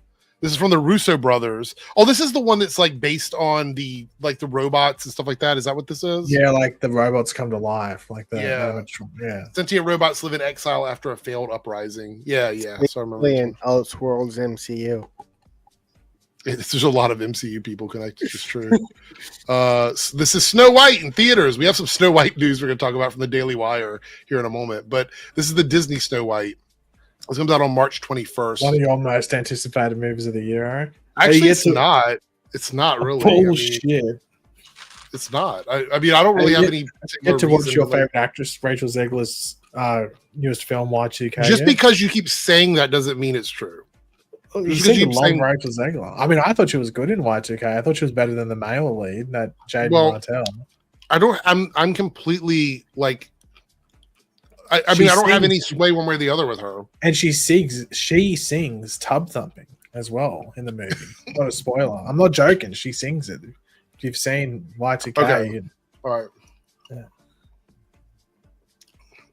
Either way, I know why this is highly anticipated, but my thing is Snow White is probably one of the lesser known Disney IPs, so we'll see how it does. I don't think any of the online drama around this is going to matter. I think it's just going to matter. Because I mean, like the people don't care. It's more about if they look at it and go, "That looks interesting." Like and also it's a kids movie at the end of the day. Right. Think Noodles, you're probably right, but I don't think parents are looking at the rage baiting videos. Though that's the thing. That's what's so weird to me that they're even talking about this. To be honest. All right. Let's keep going. Minecraft movie. April 4th, 2025. I thought you said April 1st. I was like, April Fool's. April Fool's. You know who directed this Minecraft movie, Eric? It's going to tell me here. Is Right? it? No, I don't think so. No. Okay, so who did it? Guy who directed Napoleon Dynamite. Oh, really? Yeah, and Nacho Libre as well. That's a good one. I don't know. I'm not a big Minecraft person, so I don't really care. But this movie doesn't seem like it's going to be. I mean, the Minecraft world is what they're going to be in, but I don't know if the characters themselves are really going to be. Like, how do you make a movie about Minecraft? Because, okay, so the reason why I'm saying that is the Barbie movie is about Barbie, but it's also about other stuff existing with Barbie being a part of it. I think this is going to be very similar. Once again, like a lot of this stuff it's like a 22-year-old going, not my Minecraft, but it's for fucking like 8-year-olds. Like it's for a kid that plays Minecraft on their iPad or on their Xbox or something, or Nintendo Switch. Oh, I tell you what, this movie is going to flop so fucking hard, I reckon. Why? Tell me why you think it's going to flop. I just don't think there's going to be any interest around it, especially like the date it's coming out. I feel like this movie is going to flop. I think it might be a decent movie, but I think it's going to flop super hard because it looks super weird. Yeah. I don't know if a general audience person looks at it and goes, "Oh, I'll go watch that." How much makeup is on his face right here? You see that? It's I think he's. Information. Yeah, because he's playing like all these clones and stuff like that. So I wonder if he's meant to be like a clone that's been alive for longer. So then some have looked younger, so they use makeup. This is bad makeup, though. This isn't good. I mean, you can see like the foundation. You can see a lot of the powder. This should have been wiped away. The pores are over. It's like caked over. Yeah, not good. We'll be singing Thunderbolts. Yes, this one. I'm totally ready for this one. Terminator. He'd actually be a decent Terminator, I think. Actually, you're right. A big, bold, beautiful journey. This is Margot Robbie and Colin Farrell. This is not a romantic comedy, but it is a romance movie. He does not look like the main one. An emotional journey that ties them together. Do you think they mean literally? Like they're very emotional and then somebody walks up with like ropes or chains and ties them up? Destinies collide. Remember that movie? What was it? Remember that the Matt Damon movie? Was it Stuck on You? The one where they conjoined twins? I remember that one. Yeah. Anyone watch that movie? I remember it. I don't think I watched it all the way through though. Remember was it Kung Fu-y? Or Kung Pao? What's that movie? Kung Pao was the white guy learning. Oh, I don't know. I don't remember. Karate Kid? I remember Kung Pao being a movie. What's that movie? Does anyone know what I'm talking about? It was like early 2000s or something. It's like super low budget. No. It's like, oh, fuck. I'm trying to remember what it's called. Is it Kung Pao? Kung Pao. I think Kung Pao was the one where the guy training with the cow. Kung Pao Enter the Fist. Mm. Did you ever watch that? Yeah, I remember that one. What a stupid movie. What about this page? What are we thinking? Mission Impossible: The Final Reckoning? I've seen them all, so I'm watching this one. The trailer for that. I watched the trailer for this because I think we watched it here, but I like paid attention. I watched it the other day because it just popped up my YouTube recommended, and I watched it. It's a very good trailer. I like the first part. It's just I think they're calling it like and you know, Wicked. Did you notice Wicked didn't do it? They didn't put part 1. Right. So that was the thing. Is the other one they put Dead Reckoning Part 1? I think that hurt the movie. Yeah, but like Wicked has part 1 in the actual like when it starts, it says Wicked Part 1. But in the title of the movie, it's just called Wicked. No, they didn't put anything in marketing, and I think that's the problem. Is the reason why this isn't called Dead Reckoning Part 2 is because they didn't want that. Just like how Infinity War and Endgame, even though they're 2 movies connected together, there was no Part 1 and Part 2. Yeah, and it used to be called like was it Infinity War Part 1, Part 2, but they changed it to and they changed it. Just work. It's cleaner. Yeah. So yeah, I think in retrospect they probably look back or hindsight they go, oh, yeah, maybe we shouldn't have done that. Here's one that a lot of people are talking about: the Ballerina movie. What do you think, guys? I don't know. I'm not really into the John Wick stuff. I've only seen the first one. I may watch it. I like John Wick, the franchise, so yeah. The chat looks like they're into it. They've mentioned it several times on streams that this is one of their. Everybody's looking forward to this movie. Is it Haley Atwell from Captain America? In this one, no, this is Ana de Armas, I think. No, in Mission Impossible. Oh, She's yeah. in Mission Impossible. Yeah, she's in yes, there. yeah, she is. She's in that one. Elio, which is going to be in theaters in June. What else comes out in June? I feel like this is a pretty busy month, right? Isn't June pretty busy? Yeah, we'll probably see it after this. There's something else, isn't there? Like, How to Train Your Dragon. Yeah, I'm looking I at think so. I'm looking at children's movie because this is not going to affect it. This is not going to affect it, so it'll be affected by other kids' movies. But this one, it looks like it's highly anticipated. But I'm a little worried about this one. Yeah, How to Train Your Dragon. Dragon comes out on June 13th. R.I.P. Elio. This movie you have to stay in theaters a little bit longer to make any money up against this. I feel like this movie is guaranteed to make money.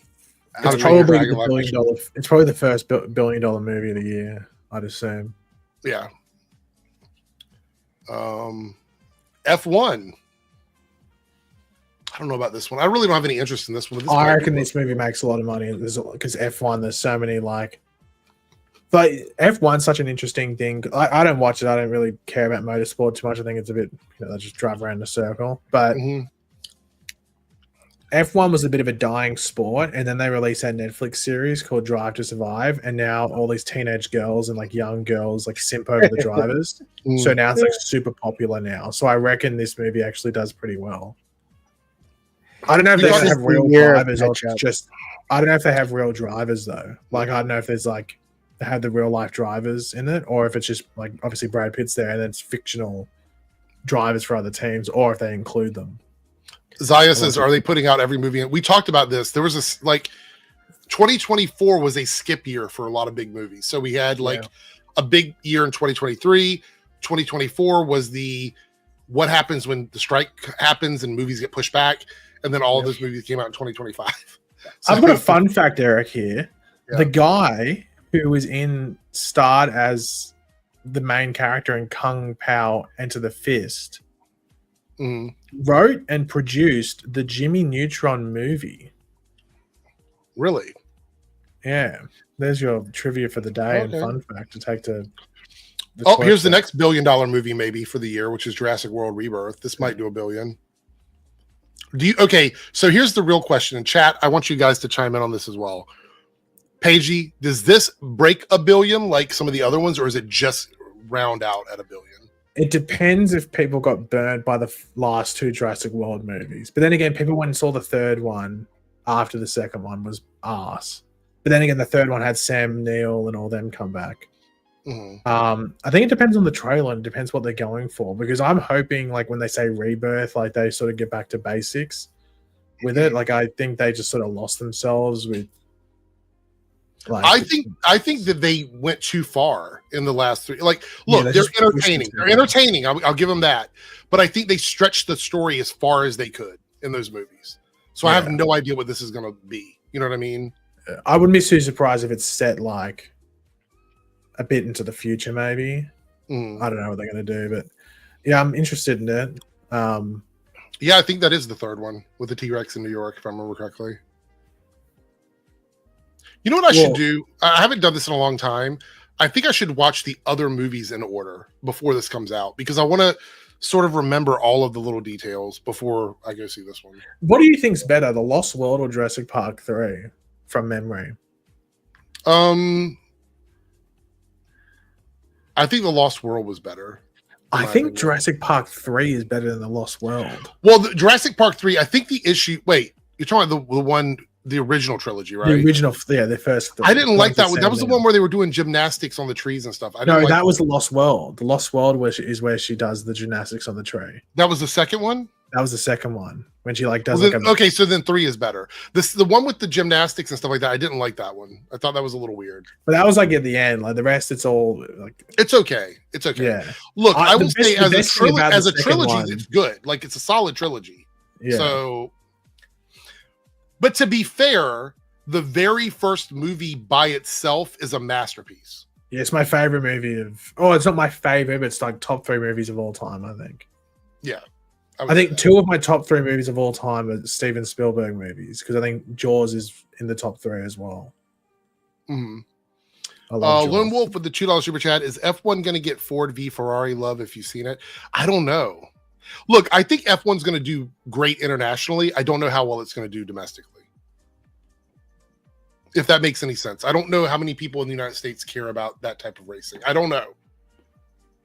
Yeah, it depends like what it's like, what the movie. If it's like full on like high octane, like you're in the fucking driver's seat, like almost like that perspective and stuff, it might especially like an IMAX, it might be pretty popular. But so you sort of wait until the trailer comes out, I guess. Yeah.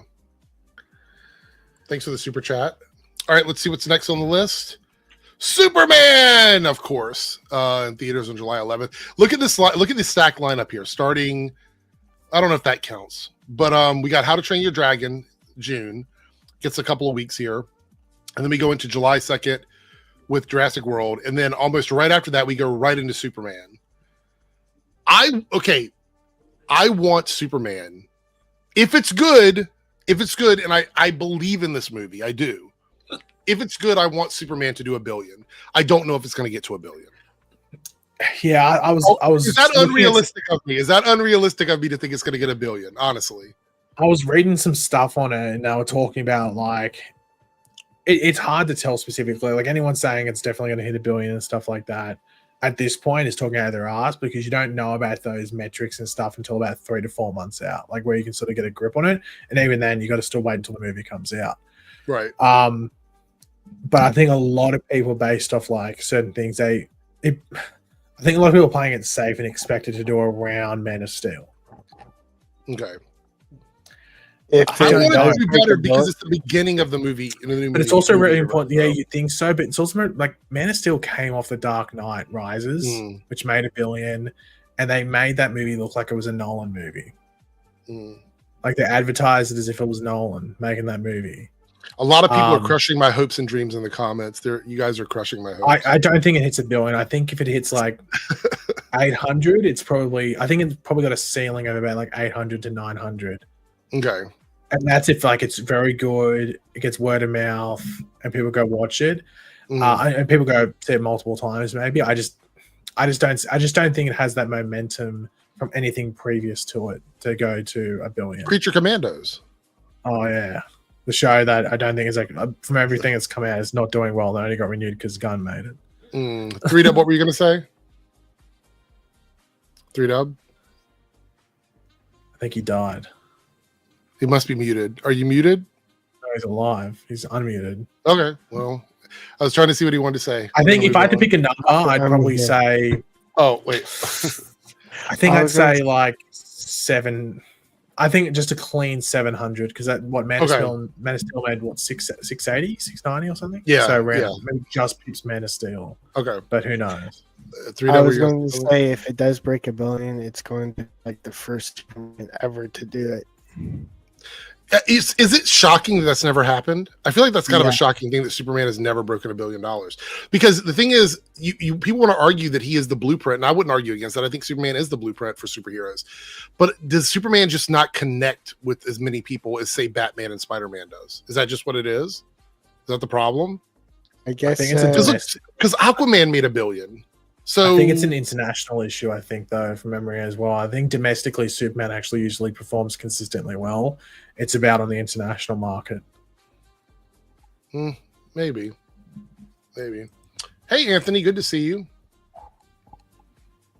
So Malcorp, look, I believe you. I was going to say, Malcorp, can you point to the article where they released the viewing numbers? I was going to get to that. But I think we have to remember that the actual person that created the show is the person that greenlights the show. Yeah, that we're never going to cancel Creature Commandos. 1, because Gunn made it, and 2, it's not the best thing of like, oh, here's the first thing in our universe. Oh shit, let's cancel it. Like that was never going to do that. How bad would it look if he would have canceled his own show? Think about that. Could you imagine if it came out that Creature Commandos was renewed, or it was canceled, not renewed? Could you imagine that right before Superman comes out? Creature Commandos season 1, the end of the story, it gets canceled. Yeah, that would be like. And Malcolm, I know what you're referring to, but people chose specific days to do that. They chose like a specific day that Creature Commandos came out compared to where Dune came out, and it's separated by about 3 or 4 days. They picked the day after Creature Commandos came out So of course, who's watching Doom Prophecy 4 or 5 days after it's out? Like, yeah, I mean, like, look, it could be doing great. I don't know, but I would say logistically and optics wise, it would look really, really bad if Creature Commandos gets canceled right after James Gunn takes over and right before the Superman movie comes out. It would look bad. Well, I think the issue, Malcolm, and like what you're saying there is, from what Gunn said, it sounds like they set up season 2 at the end of season 1. So in this, well, not this week's episode, but next week's episode. Yeah. And I guess maybe they didn't want to pull it out or something. They didn't want to remove the scene, or maybe it's hard to. Maybe in the context of the episode, you can't just delete the scene. Travis says, I think so, Eric. I'm not too into Superman. I like a portion of the movies in the 90s cartoon kicked ass. So also Crypto the Superdog is a fun cartoon. Fight me, LOL joke. Yeah. Defunk swinging in with a $5 super chat. Random fun fact. Ironically, the fear of long words is called hippooptomonstratophobia. Hippopotamonstratophobia. Hippopotamuses phobia. Hippopotamonstratophobia. That, you know what? It almost feels like a troll. It almost feels like trolling people who have an issue with long words by giving them a long word. It feels like a troll to me. Thank you for the super chat. All right. How you say it, the first is just killing me right now. Yeah, I'm sorry. I tried. I gave it my best shot.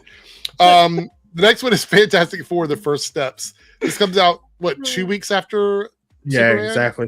What's with this? What day is July 4th on next year? I assume it's a Thursday based off the release dates there. Let's see. Hold on, let me check. Or Friday. 4th of July is a Friday. Yep. Okay, yeah, because Jurassic World comes out on a Wednesday then, which is...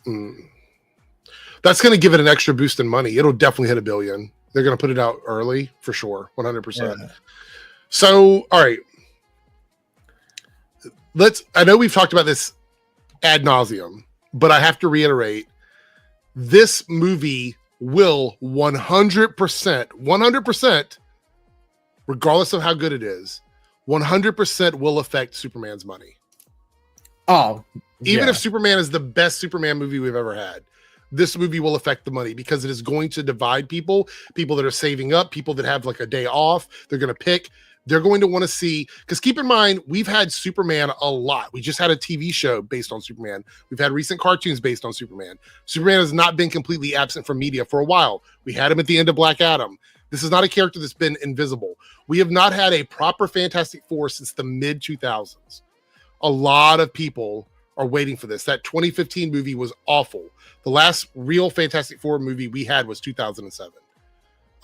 So people are waiting for this. It's a retrofuturism. It's got a proper Galactus in it. If they even tease a green cape or a silver glove in any of the trailers, it is game over for Superman. Am I lying? I'm not lying. I believe if they say that final line again. If they tease a green cape or a silver glove, it is over for Superman. You know what I think they're going to do? And it'd be a very cool throwback. I wonder if they'll do this. They will show the first look at Doom like this. Hold on, let me show it to you. You say that and then you pause. You need to have it ready before you do that. Where it's like side of the mask or whatever. That's the first teaser poster for Iron Man that they released back in 2007, 2008 or whatever it was. So imagine the first look you see of Doom in the trailer is this, but it's Dr. Doom's mask. It's a good point. I also want to point out, we talked about the kaiju in the trailer for Superman. I have a theory about that. What movies do better internationally than they do domestically typically? Movies like Pacific Rim, movies like Godzilla, movies like Jurassic World that do really well. Or in Asia specifically. Yes, the international market, the Asian market likes the big kaiju stuff.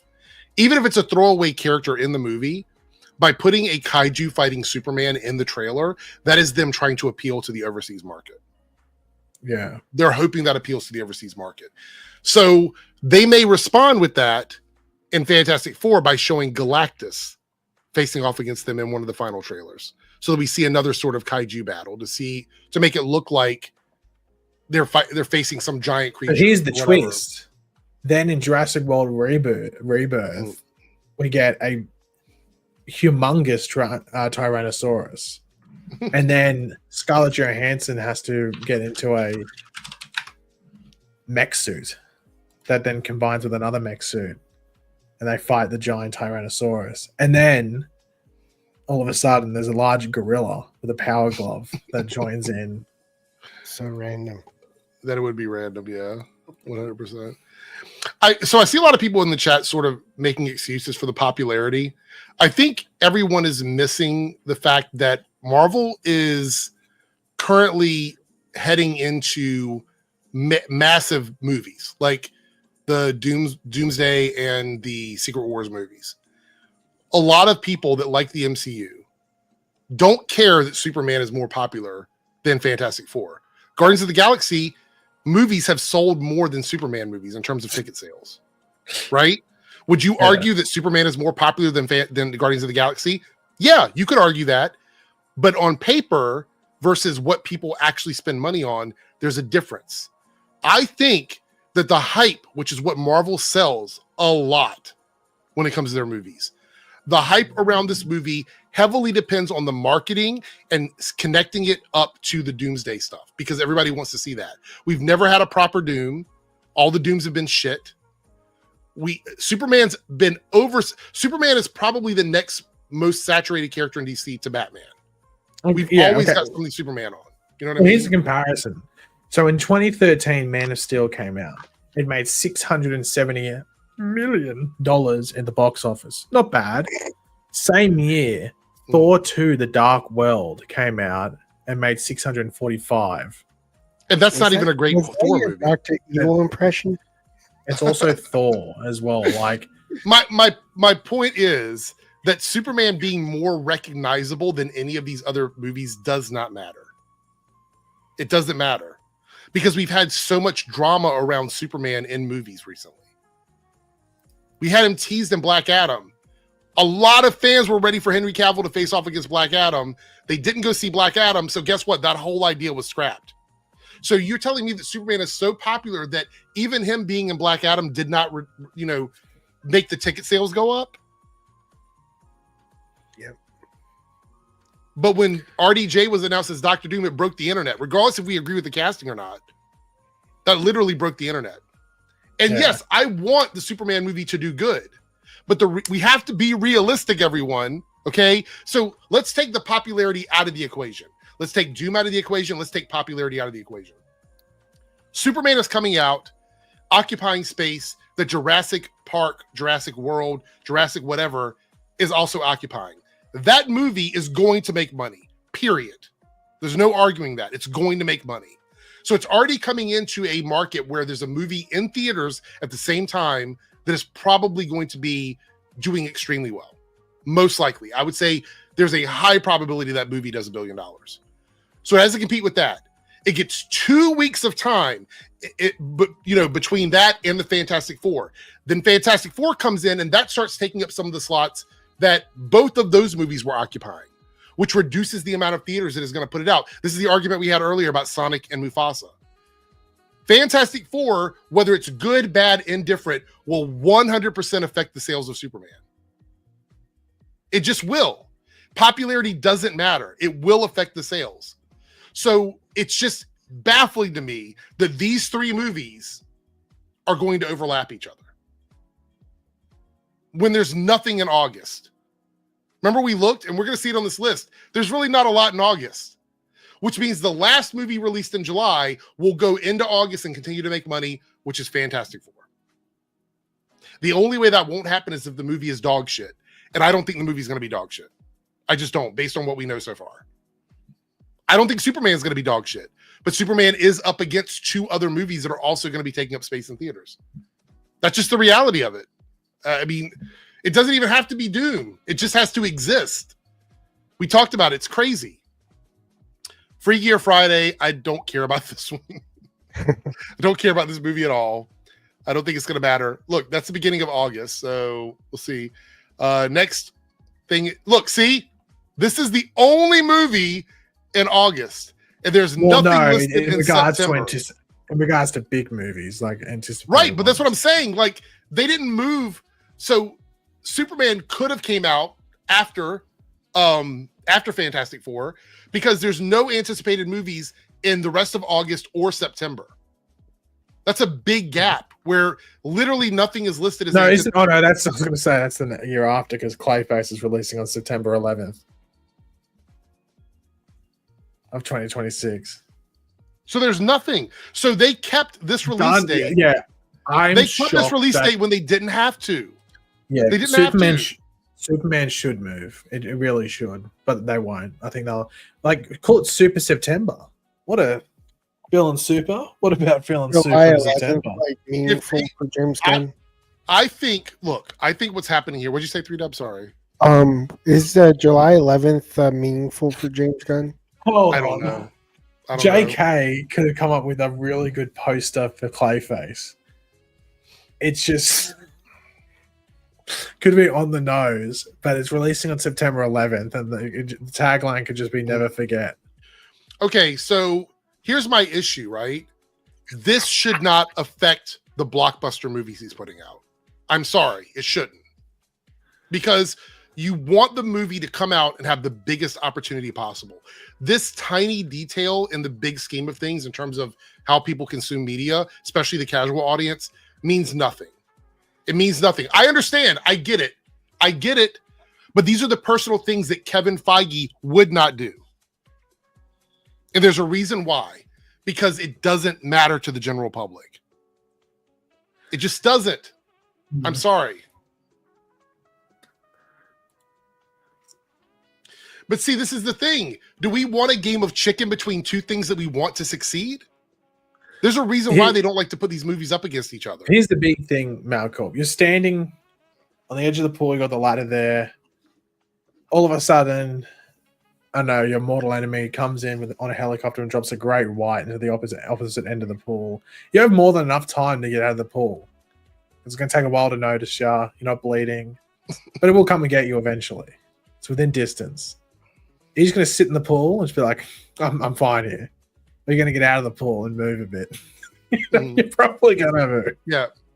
What? Okay. So, yeah, I get you, short car. I understand. It wasn't me. I got aggressive. Okay. But it wasn't about you. Right.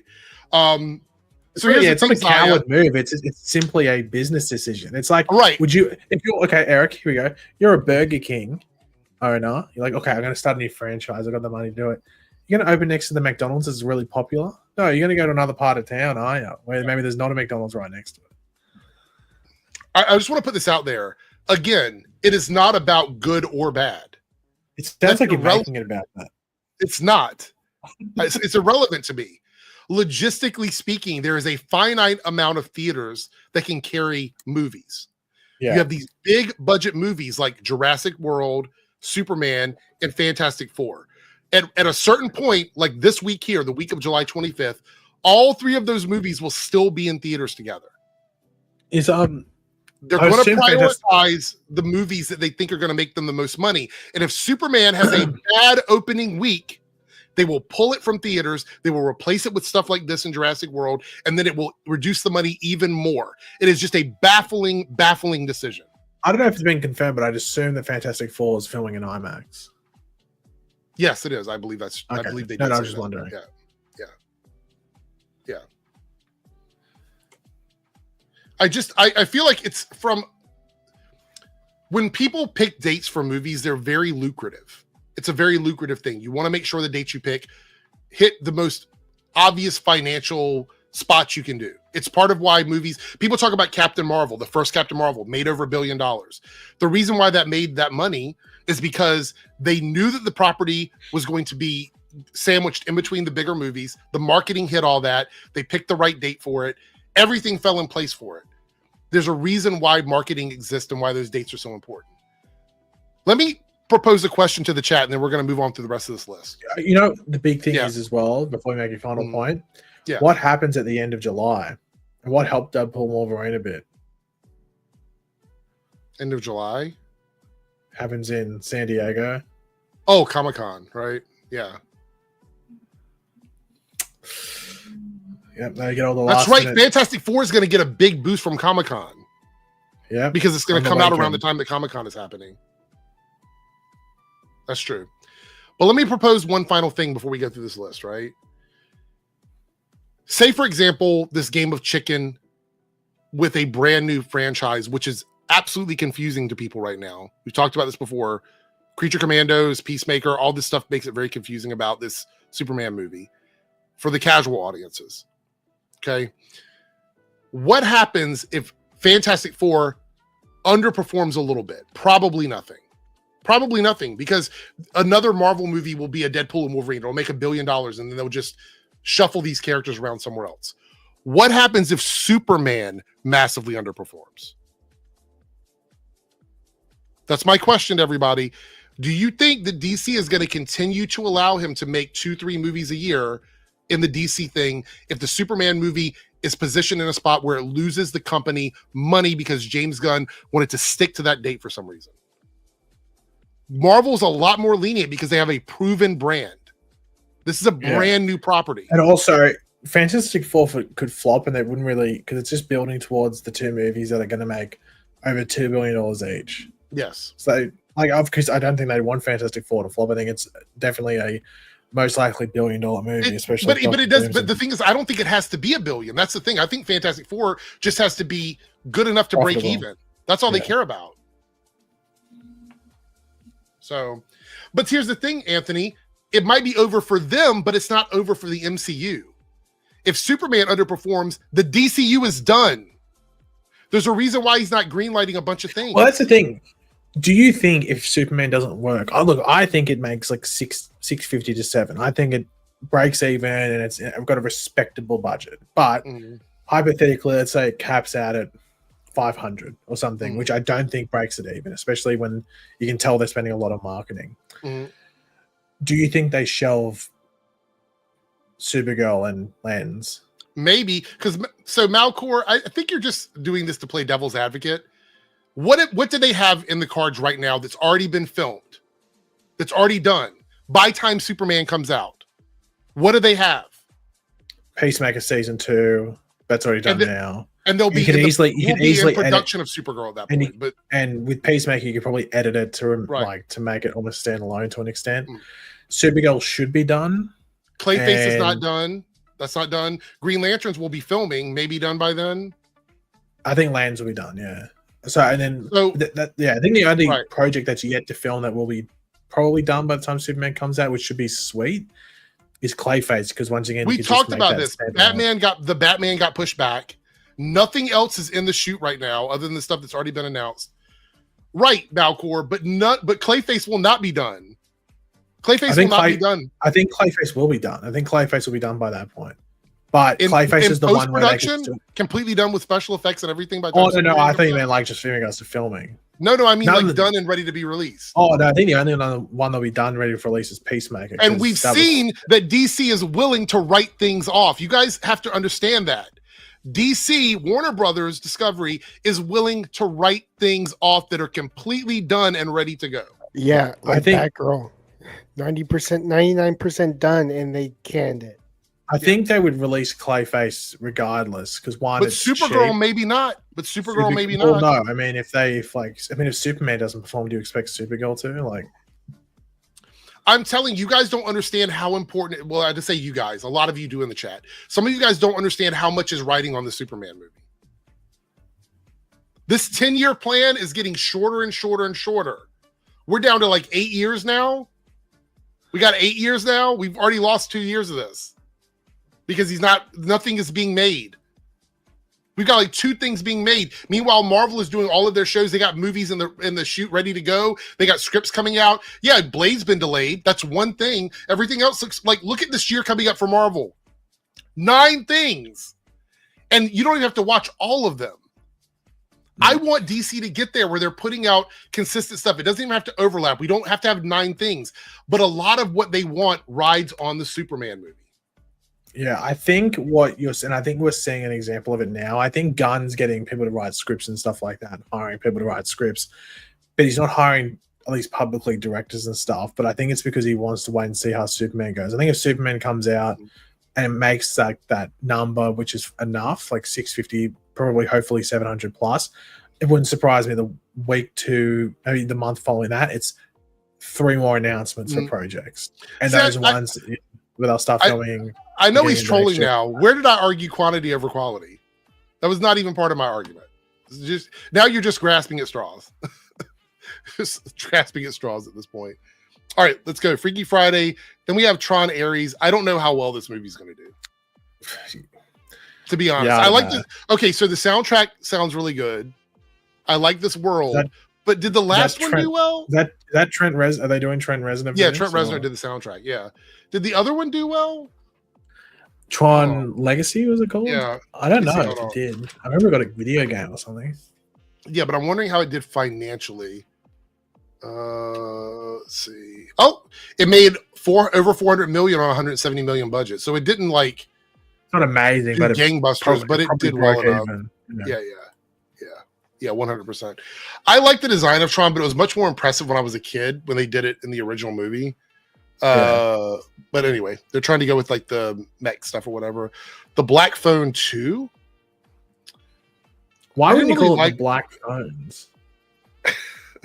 Maybe. Is that I didn't Destiny in the bottom right hand corner? It is actually. Yeah. Arrowverse crossover. Did you see the first one? No, the first I didn't. No. I thought it was okay. I'm not a huge fan of it. I don't really know why we need a sequel, but it's this one I'm really looking forward to. Predator Badlands. I like anything Predators, anything aliens. I like all of it. I'll watch all of it. Is this following on from like the Native American one? Like, but set, I guess. I think it is. Yeah, Prey. Yeah, it's following. And Dan Track. By the way, Prey highly underrated in terms of like what people talk about. Prey is so good. I might even watch it tonight when we're done. When they say Badlands, like, does it have a time period setting? Or? Well, it says that it is following this. So I'm guessing it is during that era, like in the Western expansion, probably. Say like a Western or like the Revolution or something like that. Yeah, somewhere around there. I don't know. I'm looking forward to it either way. Wicked for Good. This is another $1 billion movie probably at this point. I mean, the other one's still making. Where's it at money wise? The other one. Well, it just came out on digital. It just came out on digital the other day. So they're still tracking money for that. Then hold on. Well, I think it's still in theaters though. Like I think that it's just. I think that. It's at 700 million in theaters. So it'll probably do another couple hundred million on home. It won't get. It'll be just south of. And it hasn't come out in Japan either yet. Yeah, I think it is. I don't know if musicals translate well internationally though. That's the thing we talked about. Yeah, but maybe really the Green Witch might make them go, oh, green. Yeah. So JK says not a sequel to Prey. It's set in the future. That sounds even more exciting to me. Oh, it's set in the future. Okay. That's even more exciting. I'm totally on board with that. 100%. Zootopia 2. Wait, is this the one they had to rename in Australia? Yeah, it's cool. I think this is going to be called Zootopia 2 over here, but the first one had to be called Zootropolis, apparently. Because apparently Zootopia wasn't copyright or trademarked. No, I'm pretty sure I fucking saw this in the movies, and it was called Zootopia at the time. So it might have been like a home release thing where they had to call it Zootropolis. Yeah. Okay, so I'm only going to address it one more time, Malcor. This is when people say someone is shilling, this is essentially what you're doing at this point. Yeah, and also Gunn's going the exact same thing that every studio does. He's just wording it different. Like he uses the green light as if that means like hiring people. Yeah, every studio doesn't green light until the script is done. You can't shoot without a script. Right. So I think what it is we're making sense on the importance of Superman doing well and the issues with putting it out with other blockbuster movies, and you're arguing about a bunch of pedantic stuff that we're not even making those arguments. I have no issue with the way he wants to run the studio in terms of do you think Malcolm maybe did the whole Minnesota crack thing? That I don't know. Maybe like I don't throw shill around unironically very often, but like you're talking about stuff I'm not even. I told you shouldn't be advertising that Minnesota crack trip adventure thing. You're arguing stuff that I didn't even make. I have no issue with him doing that. I'm arguing about the beginning of the stream. I'm pretty sure you're advertising it. Maybe. Okay, Avatar: Fire and Ash. This is probably going to do. Okay, so we talked about this a little bit. Is this like a 1.5 or $2 billion movie? Do you think at this point? I think it's going to be 2.5 this time. You think it's 2.5? Yeah. Because it was 1 billion for the first one, 2 billion for the second one. It's got to make either 2.3 for the 2.3 or 3 billion. Yeah. I'll be shocked if it actually does 3 billion. Marty Supreme. What is that? Is that Timothy Chalamet? Yeah, he's a ping pong table tennis player. Wow. Okay. It says here from the theatrical release of Complete Unknown, the Bob Dylan biopic from James Mangold, starring Timothy Chalamet as a music icon. Theaters will get another Chalamet film, Marty Supreme. So he's one of these actors that likes to do the art house stuff along with the blockbuster stuff. I think is he enjoys. Well, I think now that he's done Dune and Wonka, he can just do this stuff. He's going to be in another Dune movie, and then there's probably going to be a Wonka 2. So like, he's probably got that franchise money where now he can probably just do all these indie stuff or art house things, and that can be it. Or he'll keep doing it until he gets an Oscar, maybe. Right. Is this a Sydney Sweeney movie here? Amanda Seyfried and Brian Skellner. Paul Feig will direct.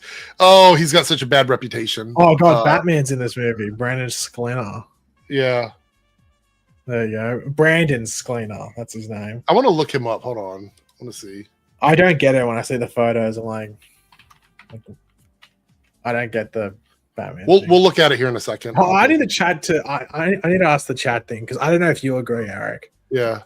I think it might be my hot take when it comes to this thing. I think Sydney Sweeney is an awful actress. I haven't seen her in enough stuff to make that judgment. Everything I've seen her in, I'm like, I do not think she's good at all. Like, I actually get confused with it. I wouldn't argue that she is because I don't know enough about her acting career. So, okay. So I think this is the last one, right? No, there's two more. Housemaid, don't know much about it. Wait, that was it? 31? Oh, it was 31. I thought it was 33. Anyway, so those are the most anticipated movies. Anything stands out to you guys other than the ones we talked about, or is it pretty much all? I'm trying to think if there's anything else because it was. Yeah, I don't know. I don't think they missed out on anything. Let's see here. All right, so this is that Brandon Skellner guy. Sklenar or something. This is who they want as Batman. I don't get it. I don't understand it. He almost looks like Glenn Powell, but Glenn Powell.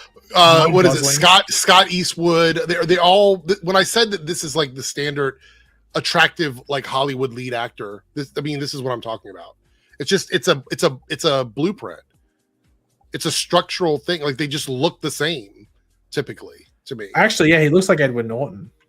That's a little bit. Like. Yeah. Oh, Defunct says correction. Sorry. Oh no, do I have to say this word again? Okay. Auto Monstro Sesquipa Daliophobia. Correction. Sorry.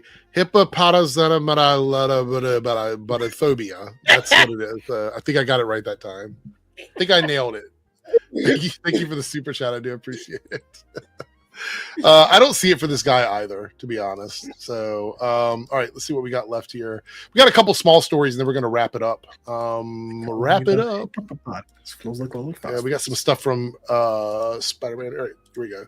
So this is interesting. Tom Holland says, "When I have kids, you will not see me in movies anymore. Golf and dad, and I will just disappear off the face of the earth."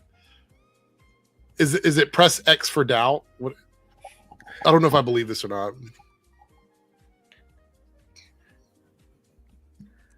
Thoughts? I don't know. Like, I don't know. I mean,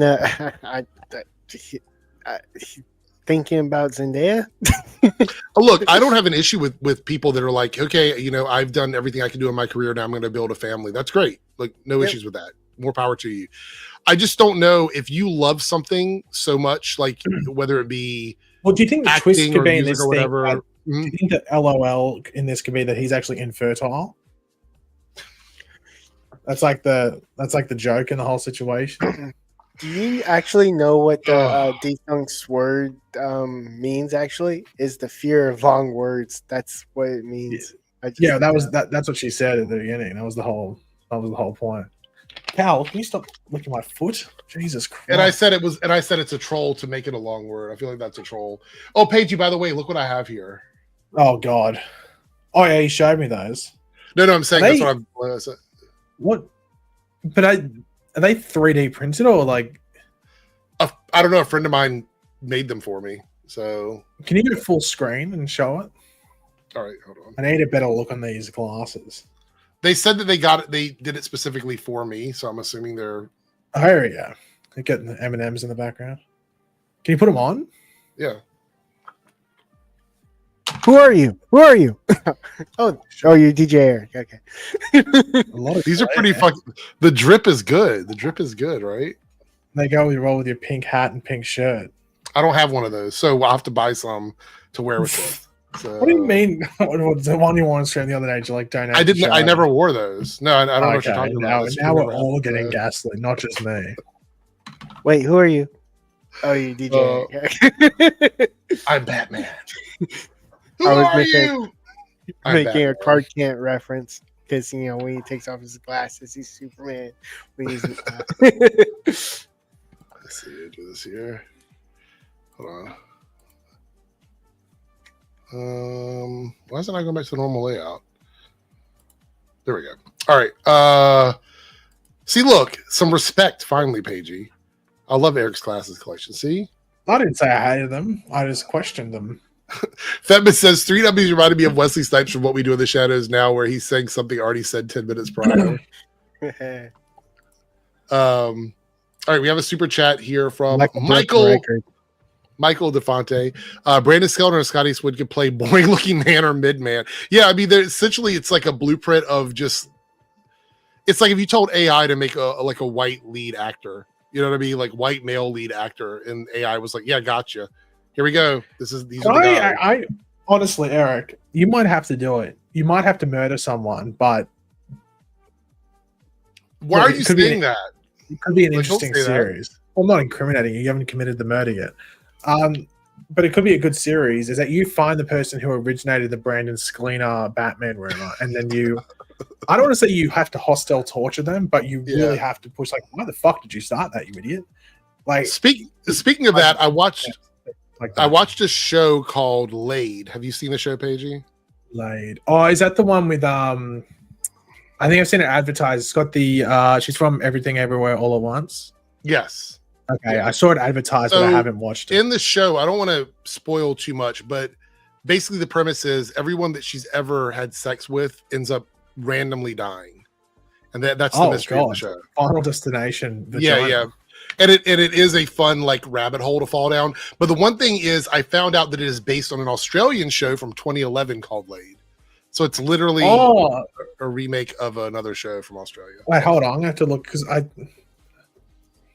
trying to see if I remember. By the way, everybody, what do we think of this picture of Tom Holland? What is it? Makes me want to do push-ups. Yeah, I was gonna say he's definitely it's from Men's Health magazine, so I think that's why the picture is the way it is. But it's got Celia Pacquola, who's like a comedian. She's on a bunch of shows. It's got Damon Herriman, who played Charles Manson in Once Upon a Time in Hollywood. It's AI, maybe. CJ says that show sounds like a plot from an Isekai anime. Maybe. Let's see. Lone Wolf here with the $2 super chat. Eric should buy the Matt Murdock shoes, the round ones with the red tinting in them. I think I had some like that years ago, but they were more like they were less opaque in the lenses. I bet you now you could probably go on like Amazon or somewhere and buy Daredevil or Matt Murdock Daredevil glasses, most likely. Maybe I'll do that for Halloween. I should do that for Halloween. That would be fun. Thank you. I hate Tom's Spider-Man. Oh, Saya's coming in. Edgy. Michael Devante says Spider-Man does not look like he's a high schooler anymore. Well, I think that's the thing is when we go into the next series of movies, which we're going to talk about now. Andrew Garfield says he's not attached to Spider-Man 4, but I know no one's going to trust anything I say from now on. Yeah, everybody's saying that this is him trolling again. Like he's going to be in it. I don't see why you would have him in the fourth Spider-Man movie, to be honest. But I do know people were saying that there's a possibility it's going to be another multiverse movie, but I feel like that's too similar to what they just did. I don't know if they would do that, right? Even though I think Marvel said they want a multiverse movie, but like I guess the actual people behind the script didn't want to do that. What do you think? Are we getting another No Way Home, or are they going to do something street level? What do you think? Yes. I was waiting for Paige because Paige said something was going to. No, I was rapping. I wasn't talking. Oh yeah, whatever. I think it's going to be like a kind of like a mix with a street level story plus a little multiverse travel because it is the multiverse like saga, so there has to be some form of multiverse. I wouldn't mind if we had a bit of a mix of street level and, to be honest, like homosexual love drama. Like that could be a really interesting twist into the Spider-Man franchise. Like, wait, you're going off the rails because are you talking about between the two Spider-Men? Look, That's weird. That's fucking weird. I'm not proposing specific characters outside of Peter Parker is at least Peter on Peter action. No, I think that's too weird. There to be a Peter on Peter thing. That's for you, Eric. I'm not suggesting. No, you mentioned it, not me. What would your reaction be if, like for a cliffhanger, a portal opens up and you see Miles Morales just pop out? Would you be screaming like excitement? Well, no. Have you ever heard the story of the girl that went to Amsterdam and went to like the red light district and went to a glory, you know what, performed the stuff on the glory, you know what, and the person on the other side of it was her dad? What if they did that? What if they did that? No, that's like one of those urban legends. Nobody's ever been able to prove that. What if they did that with Spider-Man 4? No, I don't. You're just pulling up urban legends now. I don't think that's even a real. However, this is real.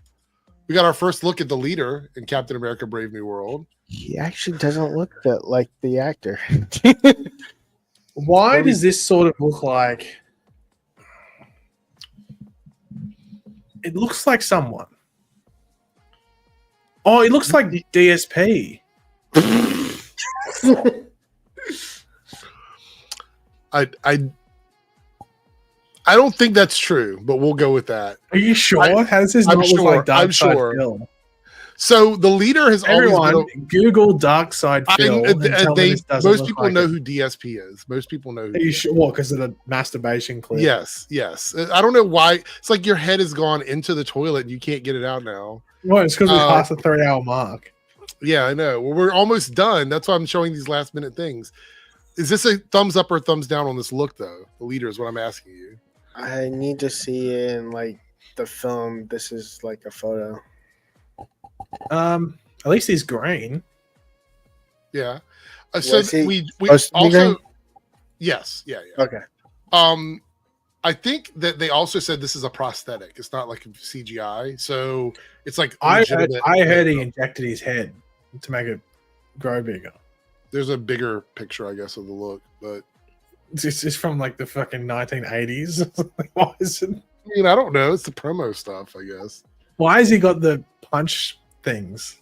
What are those things called? The label maker things? Like I had one of them when I was younger. Like, used to spell the words out. How did no one ever notice a green person with a big head? Actually, he does look like Lin-Manuel Miranda there, doesn't he? So here's the standee for the Red Hulk, like a life-size one. So if you go to the theater, it's right there or whatever. I have to say, I don't think they nailed the face on this one. He just looks like a Red Hulk. I would definitely take a picture with this. Would you hug his leg? Wow. Yeah, why not? They probably wouldn't let you, to be completely honest, though. They'd probably say, no touching. Probably not. Okay, so somebody brought this up in the comments. This looks like Mark Ruffalo in the face, doesn't it? It doesn't like. I was going to say, it looks like just a red Hulk. Like, not wise, but like they just got a Hulk model, but it's red. It doesn't look like. That's what a lot of people said, yeah. So, I mean, to be fair, essentially that's the Red Hulk is that. Yeah, it's still meant to look a bit like the person that's changing into it. Yeah. The gray Hulk is just the Hulk painted gray.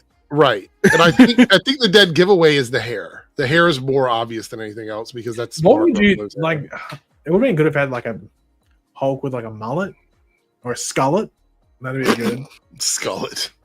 Well, that was the haircut you were gonna get. No, definitely not. I think you'd All be right. able to rock the skullet really well, Eric. And one last thing about Captain America is from the EW interview.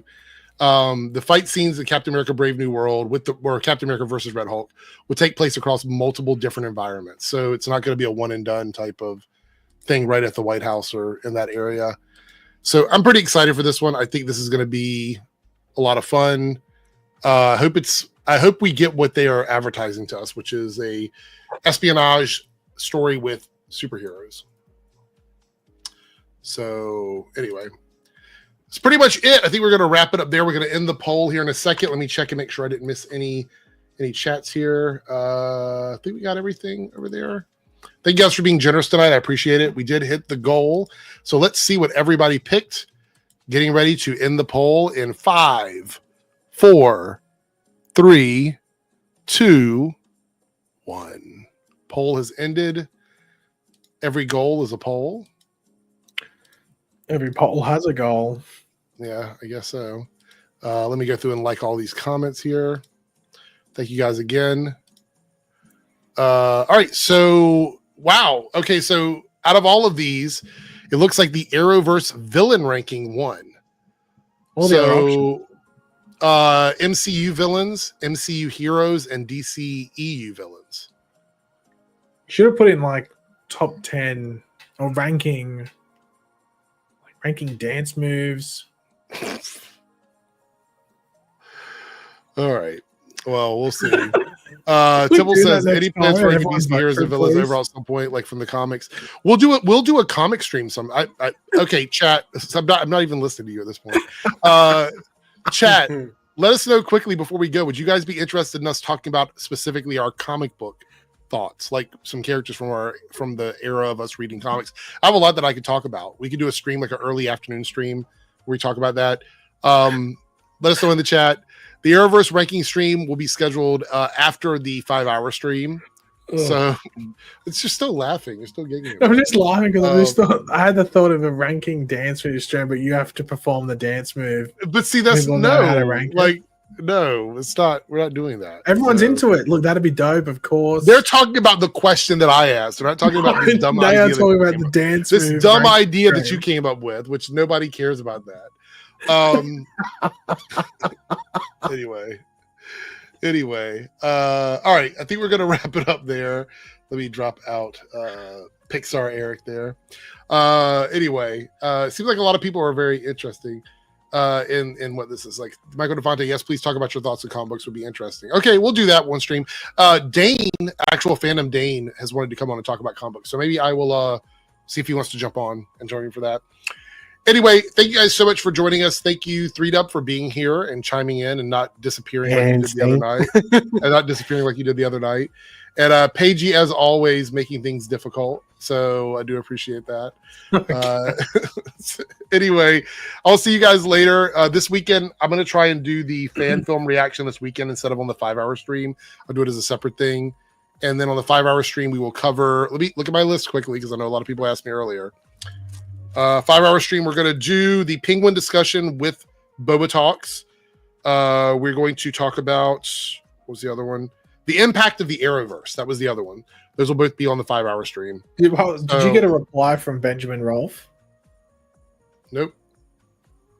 Fuck, he's hopeless. Maybe you can ask him. Maybe you should reach out to him. Oh, I probably get the same thing. Or I bet you anything he's going to reply the day before the stream. Oh, maybe, possibly. He can join if you want.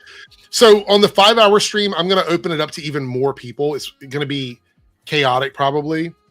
So the 5-hour stream, you guys mark your calendars right now. It is going to be on Saturday the 11th. So not this upcoming Saturday, but the next Saturday. And since it's 5 hours long, it is going to cover multiple time zones. I'm going to start in the middle of the day, my time, which will go into the evening. So we'll start like mid-afternoon, East Coast, U.S. time. And then it will go into the evening of that as well. So we're talking like Central. 1 to 6, somewhere around there. Huh? Oh, I'm before you. So you're also going to cover Central too. Oh, yeah. So that's what I'm trying to do. And I'm pretty sure Boba will probably join me for the early half of the stream, and then other people will trickle in as the stream goes on.